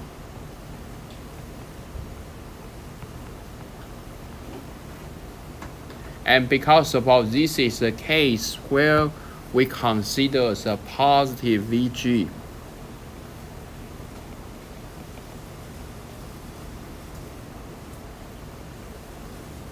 positive gate bias. So sometimes we also call the name due to the positive bias. We call this as a PBTI, because of this is under the situation whether we give the positive bias, that's we call this as a PBTI. Of course, since we have a PBTI, we must also have another consideration called the NBTI. And in the case of NBTI, this is a situation most often happen in the P MOSFET. As you probably know that in the transistor, in the semiconductor device, we have an MOSFET that's electron as a main current conduction, but we also, it's possible to make the P MOSFET where hole as a main current conduction. And typical characteristic for the P MOSFET, which will be look like in this way. We apply negative gate bias. After a certain moment, we reach the threshold voltage. Then we start to have the current increase. And this is a case of the P MOSFET. And in the case of P MOSFET, we need to apply the negative VG, right?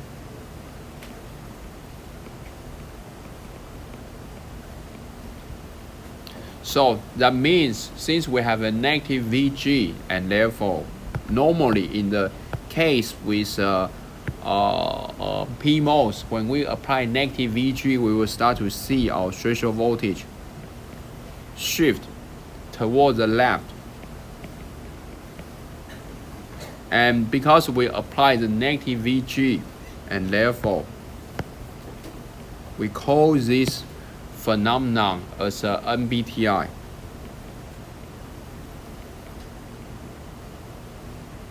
And this BTI related to the PBTI or NBTI is mainly relating to the trapping in the interface or trapping inside the dielectric, because you know there's nothing perfect in the semiconductor material that we can produce. There's always a loss of defect, no matter in the interface, no matter in the dielectric, we have a loss of the defect. And this defect will cause this,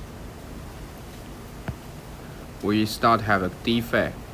We might also have a defect in the dielectric.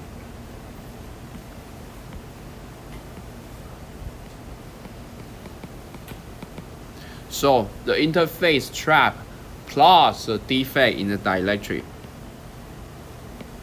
So that will mainly cause this VTH shift issues. So then the topic for this one is we have to understand what kind of situation will only due to the interface trap, what kind of situation will only due to the dielectric trap. So then the interface trap plus the defect will cause cause trapping issues. And then the trapping, which will lead to this VTH shift. So we have to understand why this will happen and how do we understand, how do we model, how do we address this issue, and how do we do the reliability prediction for this issue. So that's the first one. And when we talk about the trapping here, it actually means that it can be captured for this trapping means that this is a defect that can capture electron and holes.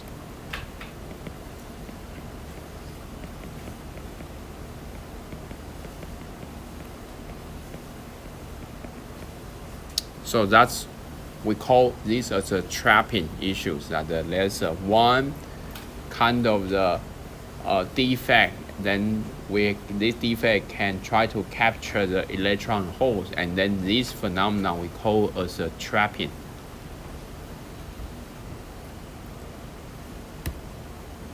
So that's the first topic we will talk about.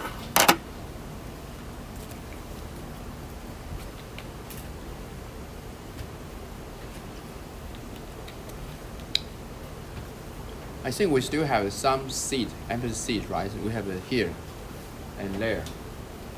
Yeah, we have it here, here.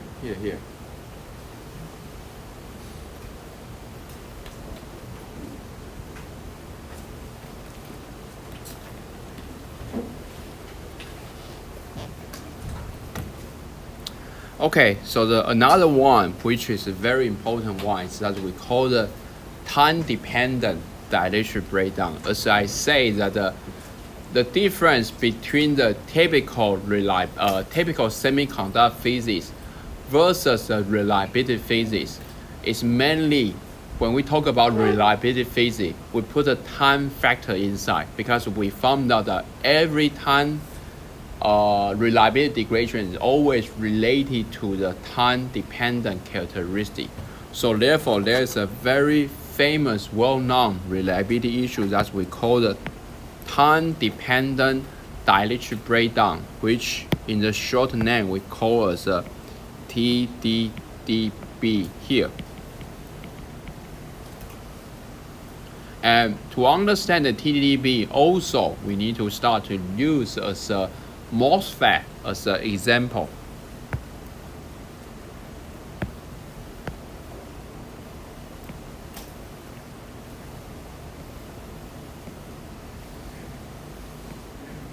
So I believe now everyone should be pretty familiar with the typical structure for MOSFET. We have a source, drain, we have the SiO2,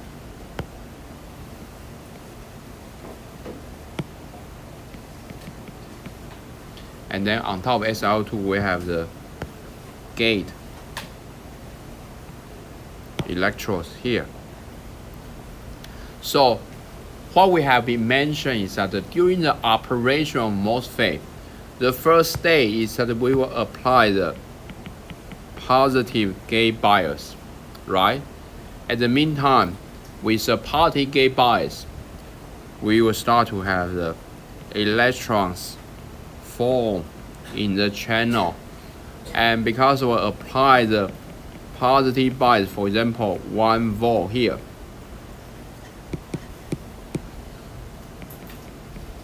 if we apply the 1 volt, then we can expect these electrons will start to flow toward the right, and this will become the current. But the one thing we ignore for previous discussion is that we assume we have the ideal oxide.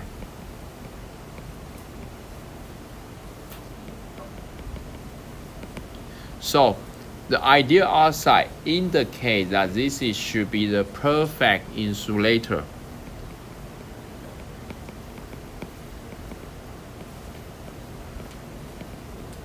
The perfect insulator means that if you try to sense the gate current, we apply the positive gate bias, and for sure we will try to measure the gate current. But ideally, this is a perfect insulator. So we expect no leakage current, no gate leak current.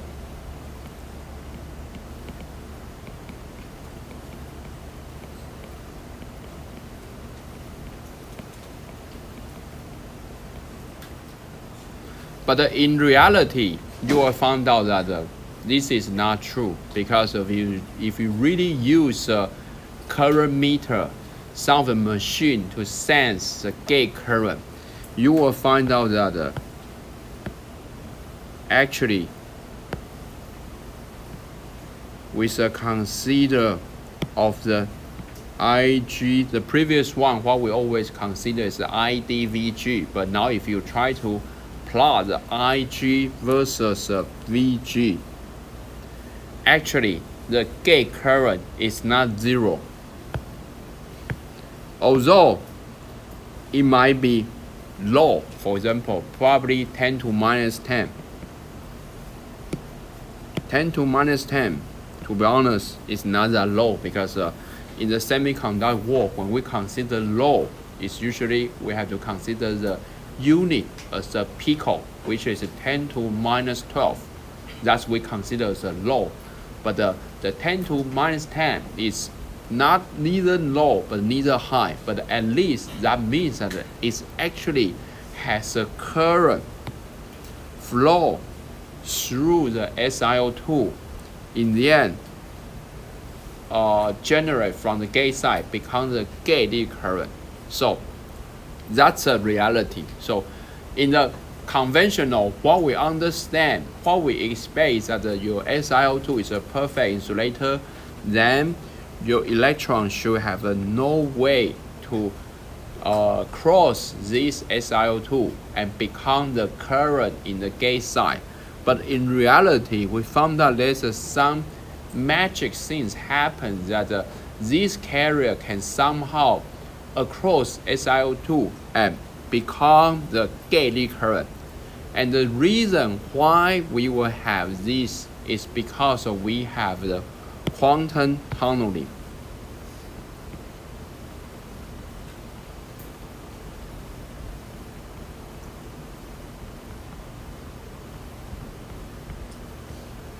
This is a reason that why in the every first few chapters when we talk about the semiconductor, we always start to talk about the quantum physics, because this is something that we need to have the quantum physics help us to understand. Because if you look at the conventional classical physics,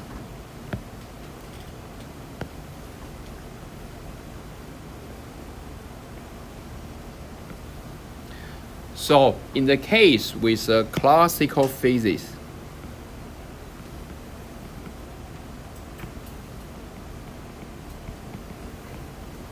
so the classical physics, and then if you only apply the classical physics and then you try to throw a ball against this wall, there will be the only one scenario happen, which you will see the bounce back of this ball, which is a reflection, right? So this is how the Newton physics, how the classical physics tell us. If we only consider this classical physics, we cannot understand why there's the gate current here.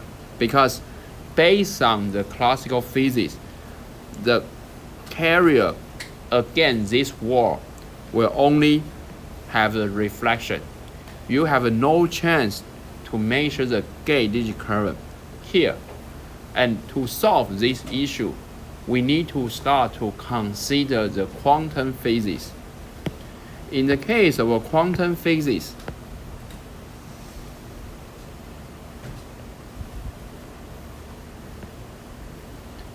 so in the case of a quantum physics,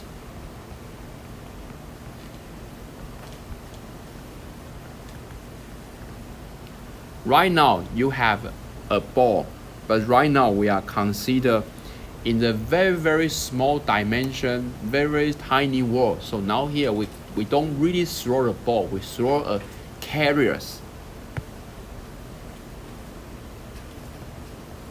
So the carriers can be electron, can be hole. So the carrier star will be accelerated and try to injecting into this wall. And still, there's one scenario happen is that they will have the reflection of this carrier. But interestingly, we found out that there's also possibility that this carrier can penetrate the wall and reach to the other side.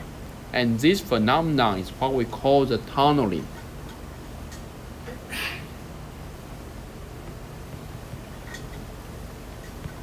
And because of this tunneling effect, that's why we see this gate leakage current.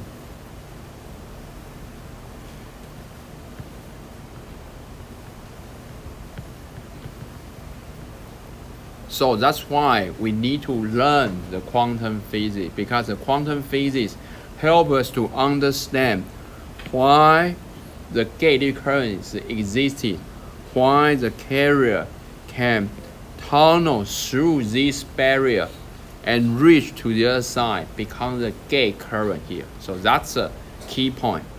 Although the quantum physics is very complicated, I think some of you coming from the physics department, you spend 1 or 2 semesters understand the quantum physics. In the end, you probably forget what did you learn from the quantum physics. But luckily, we are engineers. What we need to know the quantum physics just like that. Just need to understand there's a chance the carrier can be tunneled through the barrier and reach to the other side.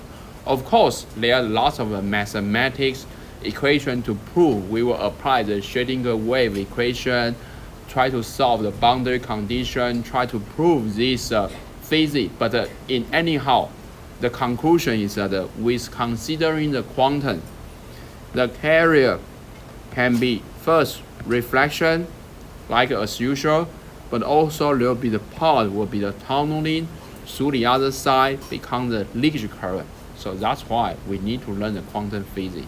But as I say, luckily, what we know the quantum physics just need to reach this level is enough. We don't have to reach too deep. That's sometimes even for myself, I didn't reach too deep for the quantum physics, but I only reached to the level that's needed for my work.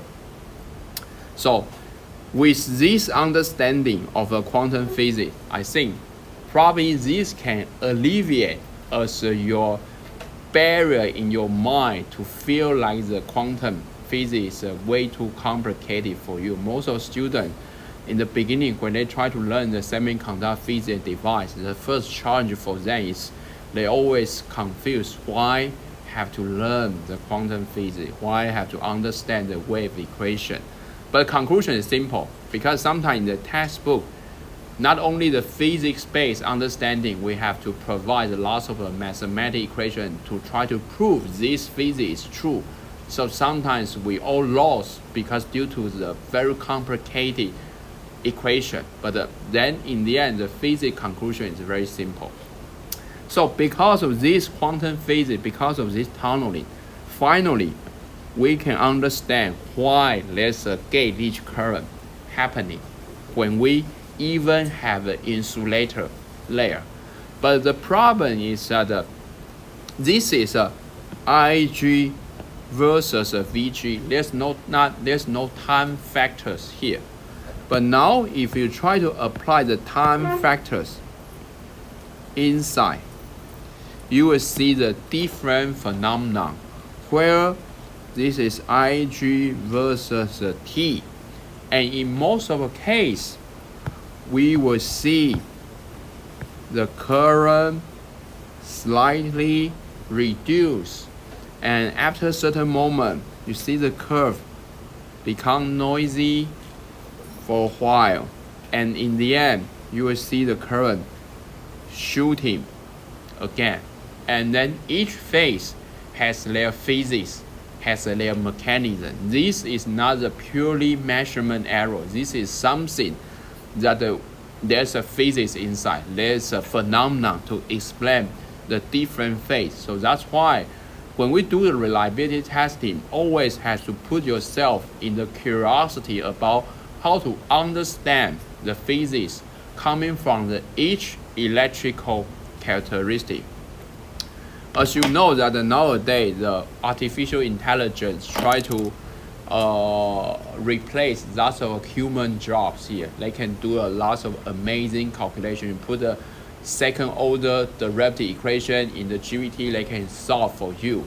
But the one thing I think the artificial intelligence will be very difficult to replace a human being is that we can have the physics-based understanding and physics-based learning. You can provide each plotting, each equation have a more deeper understanding with a lot of physics inside. So physics in the end will become the most crucial part for the human. That's something we can differentiate between us with the artificial intelligence.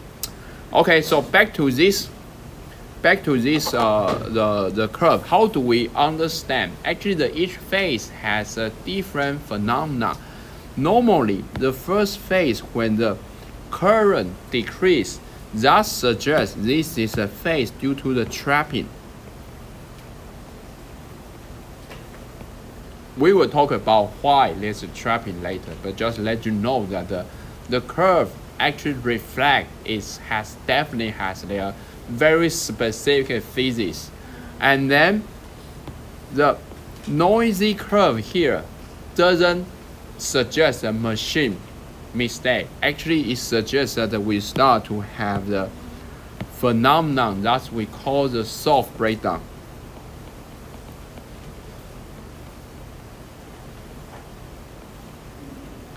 And finally, the current shooting here suggests that we have the hard breakdown.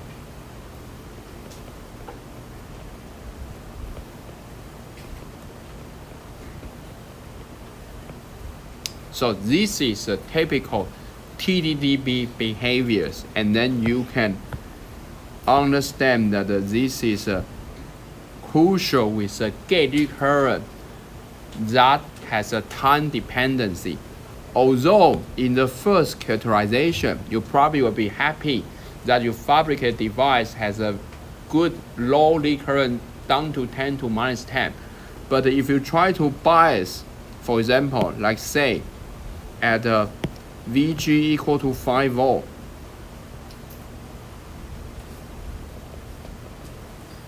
then with 1000 seconds, your device is already the very high lead current. That's what we call the hard breakdown. And because this time-dependent breakdown characteristic, that's why this is a very important reliability issue for every semiconductor device. No matter what you are doing, everyone always suffering these TDDB effects here. Okay, the next one we will talk about, which is a mass transport induced failure. This is one is getting more and more challenging in the recently because this is a phenomenon related to the interconnection line. Imagine that we have the one metal line. So the metal line, like this one, this is a typical metal line that we try to connect the one chip to the other. We try to connect one signal to another signal. So this is typical. We call as an interconnection line.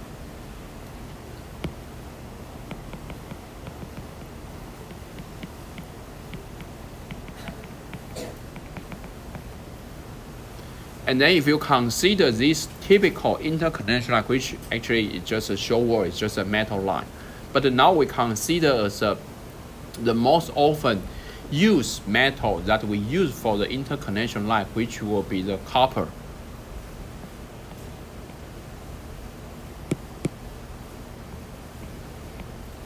So if we consider this is a copper interconnection line, and then we try to apply the bias in here at the one region, and we try to apply negative bias in the another region, and we call the positive bias region as the anode side, and then the negative bias region as the cathode side. Because we apply the positive bias in the left hand side, and for sure we can expect our electrons will try to flow from right to the left, because the left is a positive, right? That's a high school physics, right? So we will start to expect the electron will flow to the left. But the problem is that during the electron flow, electron will create a huge momentum. This momentum will start to push the copper atoms move as well. We have a copper atoms here. So the copper atom will be pushed because due to the momentum of this electron. So then you will see after a certain while, the copper will move to the left as well.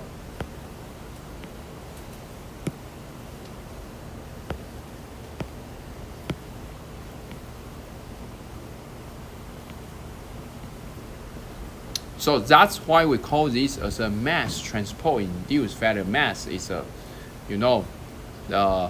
I think in English mass is a simple, that can be easily understood, but in the Mandarin mass has several different translations, but in here is mass is a kind of means 的某种物质质量 mass transport. So 这种物质它会被这个I don't know how to translate in transport in the proper Mandarin, but anyhow, just try to flow in a certain direction. So that means that this kind of material will try to be pushed in the one direction, and that will cause a failure.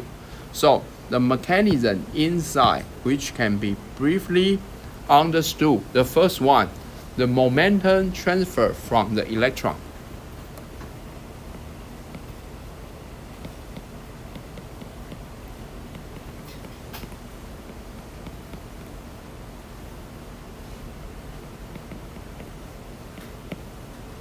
And because of this momentum, then we start to see this atom migration.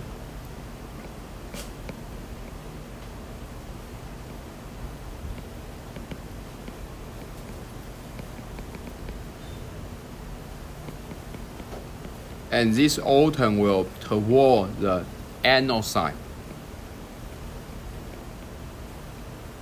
And that's why we also have another name for this phenomenon that we call this electron migration.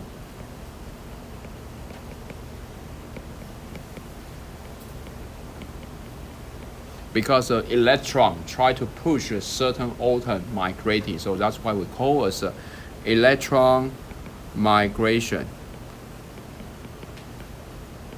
EM. That's a very serious reliability issue in the nowadays here. That's what we call the electron migration.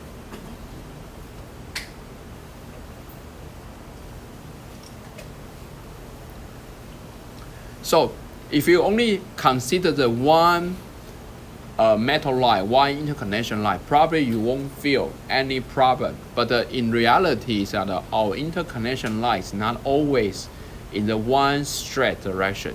In reality, is that our interconnection line can be in the very complicated structure, where you might have the interconnection line like in this way.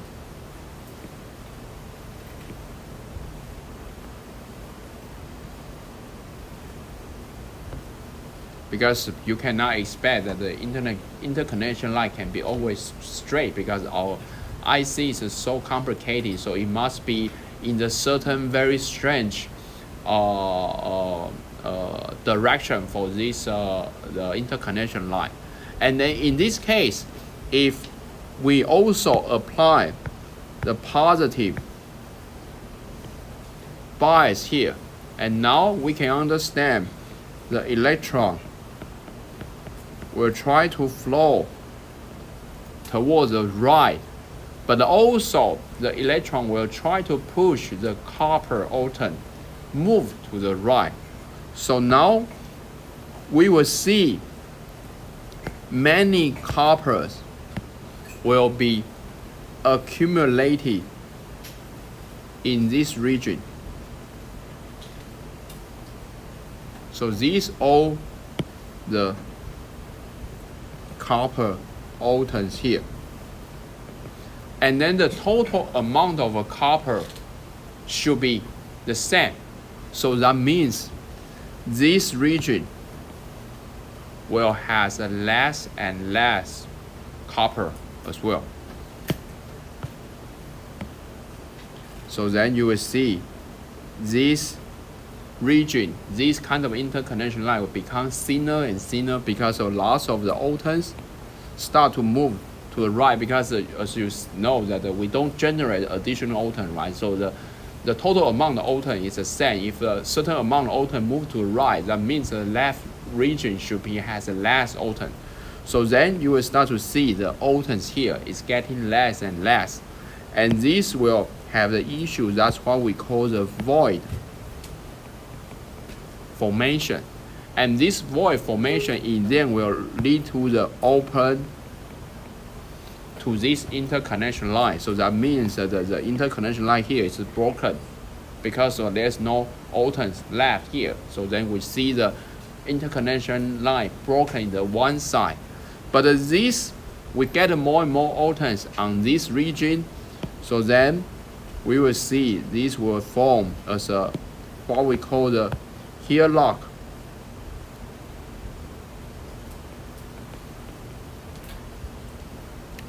Which is certain because of amount of the atom is accumulated in this region. And the here lock for this region will cause what? This causes a problem with nearby interconnection line, because you know there won't be only one interconnection line. There will be the thousands of interconnection lines connected together. So we can imagine that the nearby of this region we have another interconnection line, and now we have these atoms will be in touch with another interconnection line, and that will cause a short.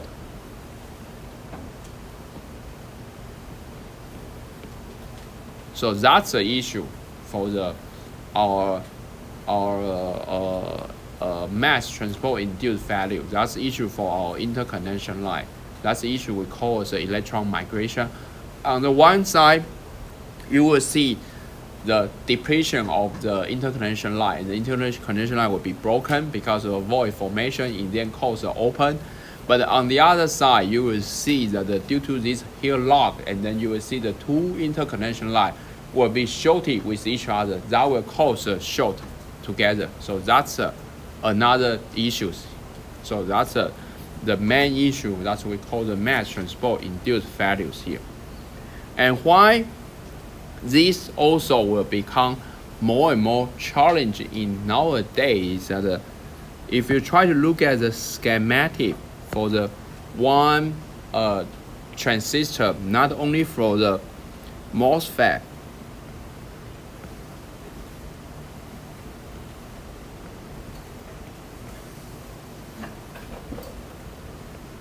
not only for MOSFET, but also consider the interconnection line.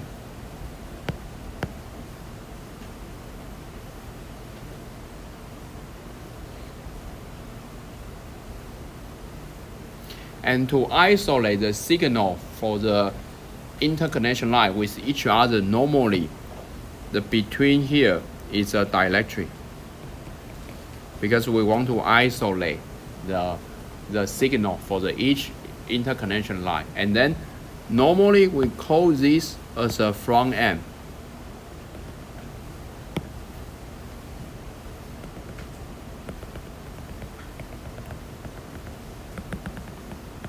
This is we call the front end. And then the one with the interconnection line, and then the backside passivation dielectric, that's we call the back end.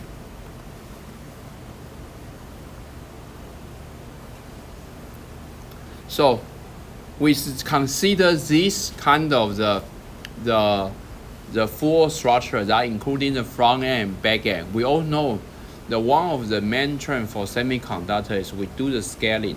We want to make everything in the semiconductor as smaller as possible.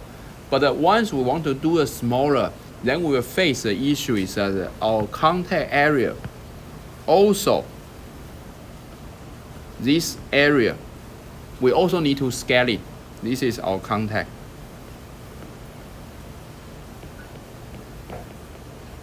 Because we want to do everything scaling, not only for the channel dielectric, but also in the contact area, we want to do the scaling. So then you can expect if our area is a scaling, but what we still need is a very high performance product. That means the output current still want to increase. So then your current density is increased. But once your current density increase, then you start to cause more and more issue related to the electron migration, because of this kind of the momentum to drive the photon migration will become serious when the current density is increased. So now this is a very serious issue again in the very advanced semiconductor technology that we also need to consider the electron migration reliability in the back end, even for the advanced node, because in the advanced node we want to reduce everything in the very small scale, and that cause we can have very high current density and high electron migration issues.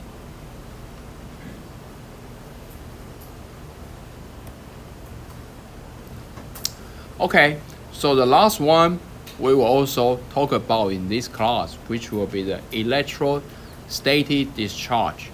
This phenomenon is sometimes that you happen in the daily life, especially in the winter time. You try to touch the certain material, you will feel being shocked, 触电. This is because of this triple electrical charge.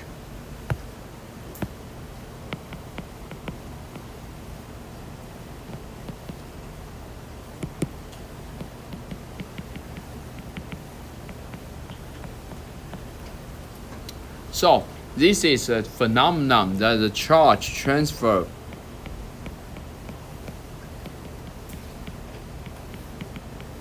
from between the two materials.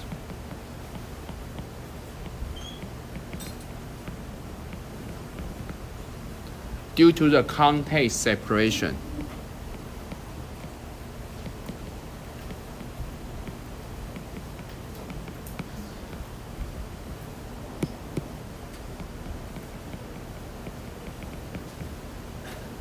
So then this also will cause a damage for IC as well, because that at the moment you actually have very high voltage, high current that's immediately apply into our IC, then that will cause a lot of damage inside our semiconductor IC. So that's we call this electrostatic discharge.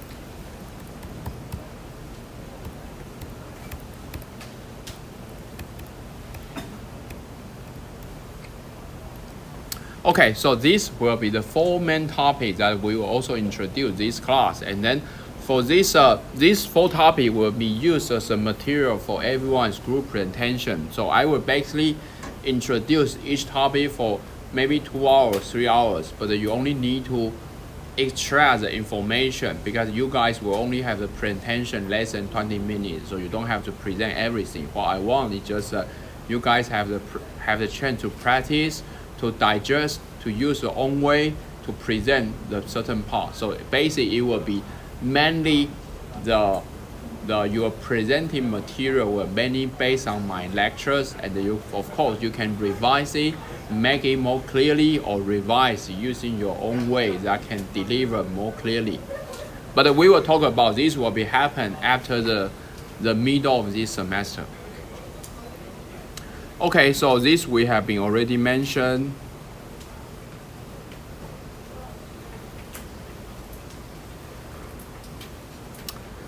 So with a certain time left in, so we will start to continue to talk about, because I think in this semester there will be just several holidays just happening on Monday. So then we need to find a way a little bit speeding up for the classes. If we cannot make it, then we will try to find another time. I think the semester will be ending around the middle of the December, because right now we only have 16 weeks. So, but sometimes I feel like less is more, because sometimes if we teach too much for everyone, you cannot digest. So then it's better that we teach less and inspire everyone interesting. And if you want to dig more, for sure you are welcome to talk to me. But sometimes if we teach too many, if you cannot digest, that would just purely waste of time, especially that will decrease your interest for this class. So that's why I think sometimes less is better. Okay, so before we move on for reliability issue, we still need to a little bit catch up that what happened in the semiconductor from the past and in the future. And then of course some of you are pretty familiar with me, because I see you for a while from last semester, but some of you is a new student in this semester. So I'm not sure that everyone's background is ready for the semiconductor or not. So we will still spend a little bit time to review a basic semiconductor and also the outlook, what happened that's right now, and then also what happened in the future. Okay, so the first one that we have to understand is that what is a semiconductor. This is very important,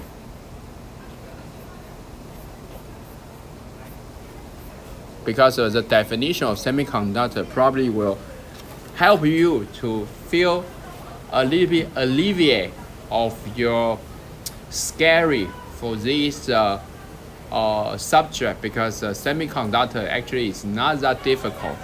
It's as you know that before we learn the semiconductor, I think everyone who has been successfully get the high school diploma, you always know that in the world there's already material that we have the insulator, where there's completely no conductivity, that we won't have any current can be flow.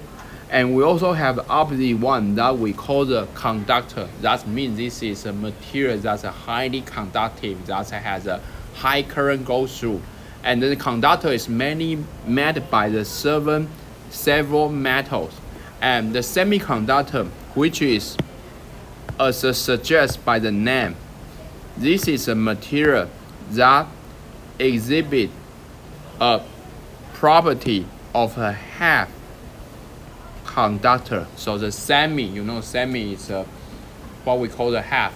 So then the semiconductor is the material that just have a half conductor characteristic. So this is a material that partially conductive.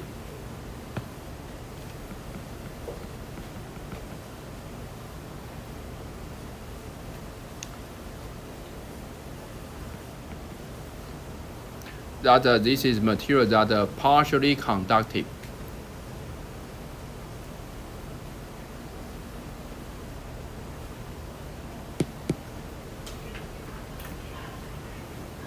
So the semiconductor has a conductivity just between the conductor and then the insulator, and then some of the often used material, for example, the silicon, germanium, and so on. These are the materials that exhibit the partially conductivity between the conductor and then the insulator.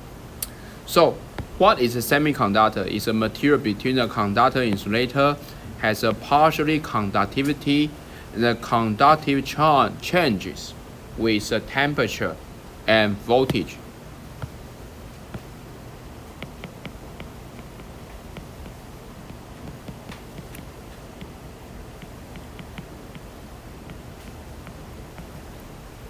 And why are semiconductors very powerful? Is because of this conductivity can be manipulated by the voltage, by the temperature. So this is a material that we can control. So one of the reasons why the semiconductor is powerful is highly controllable.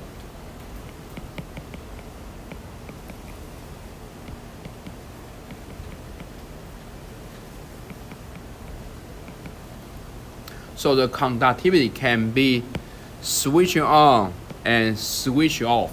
And then we can actually use this property as an electrical switch.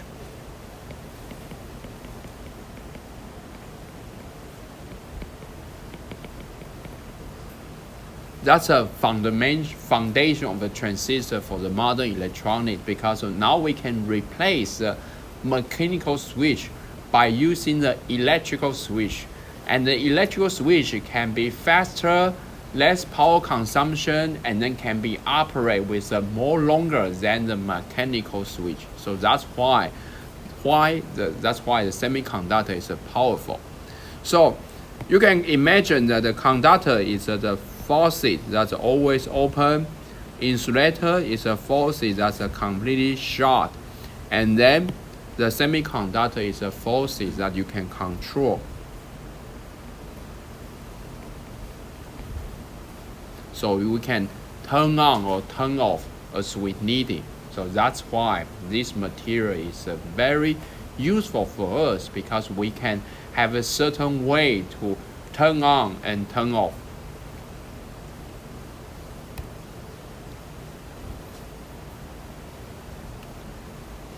And if you look at the industry outlook from the back to the 1980 up to the 2030, and they have the different kind of demanding that always push that we need to have a very high performance semiconductor technology. So the semiconductor is basically driven by the different kind of application in the certain period. From the 1990s, the first wave that the first wave for the huge technology breakthrough is that we start to have the personal computing, PC.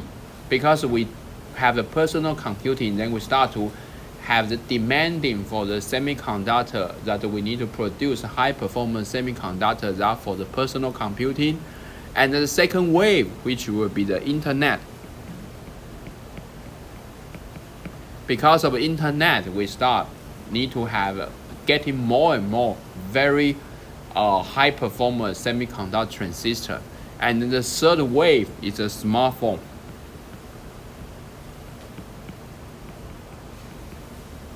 Right, I think it's no doubt that in the last 10 years, the most advanced semiconductor technology will be used in the latest version of our smartphone. No matter coming from which brand, they always use the latest version, the most advanced semiconductor technology. So that's the big driving for our semiconductor industry. But beyond the smartphone right now, is no doubt the artificial intelligence is another level that we need to have the high performance transistor to meet the needed demanding for the AI application. And also we expect that up to the 2030, this is a slide from TSMC 2025 Technology Symposium, they predict that up to 2030, we probably need a 1 trillion transistor.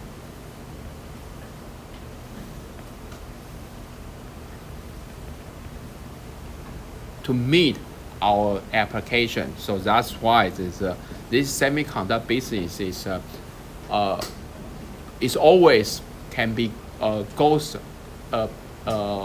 exploding again and again as long as we have a new application coming. And beyond the AI, then we have many new things still waiting for us. For example, the robots. For example, for the other the self-driving car. These all need a very high performance semiconductor technology for this to meet these applications.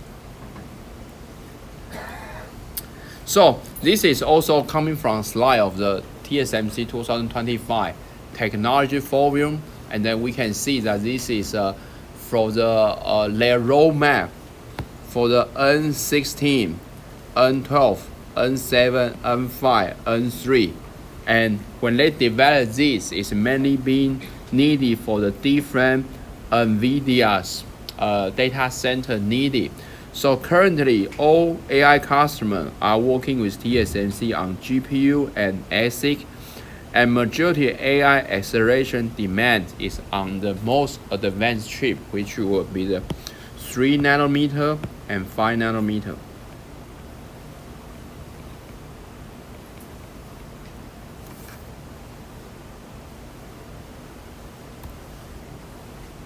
And beyond this, I think the data center, the AI data center, because nowadays I think the GPT, Gemini, yeah, lots of these AI tools become necessary for life. But beyond this, there's still also interesting to know that the reminder that the automotive is also as another application that we need to have more and more semiconductor technology, because we want to have automotive become more smarter, safer, and greener. So then you can see that inside the automotive, actually, because of one EV car or one advanced car, not just an EV car, typical like the gas car at this moment, we have many driving system inside. That this driving system help us for neither the computing, sensor, connection, controller, and then the power as well. These all need our semiconductor technology. So as already mentioned, this is also the sentence that coming from TSMC symposium, that the other major growth driver by TSMC is automotive application.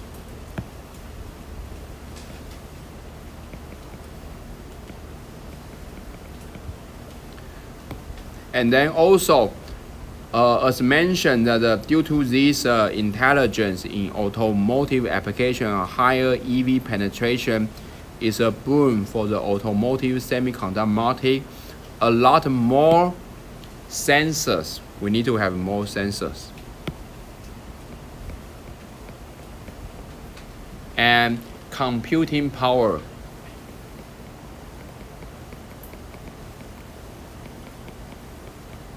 Will be needed, especially if we want to have a car to walk from level 3 self self-driving to level 5 self-driving, then we need to have more sensor, more computing, and then because we need to have more computing power, that means that in the whole automotive, we need to have the better power management system that can deliver this computing power, because you know this computing is actually very demanding than the power consumption.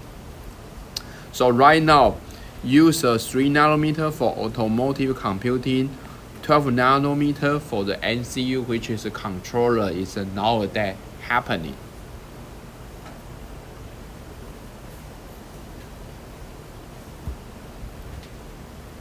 Okay, I think this is class, and then we will stop here, and then the next week we will talk about that what we talk about is a future outlook, but we still need to go through from the fundamental that what have been discussed in the last decade about the different innovation in semiconductor, and then what's typical device level development up to so far. So then we will end the class today, and then we will see each other next week.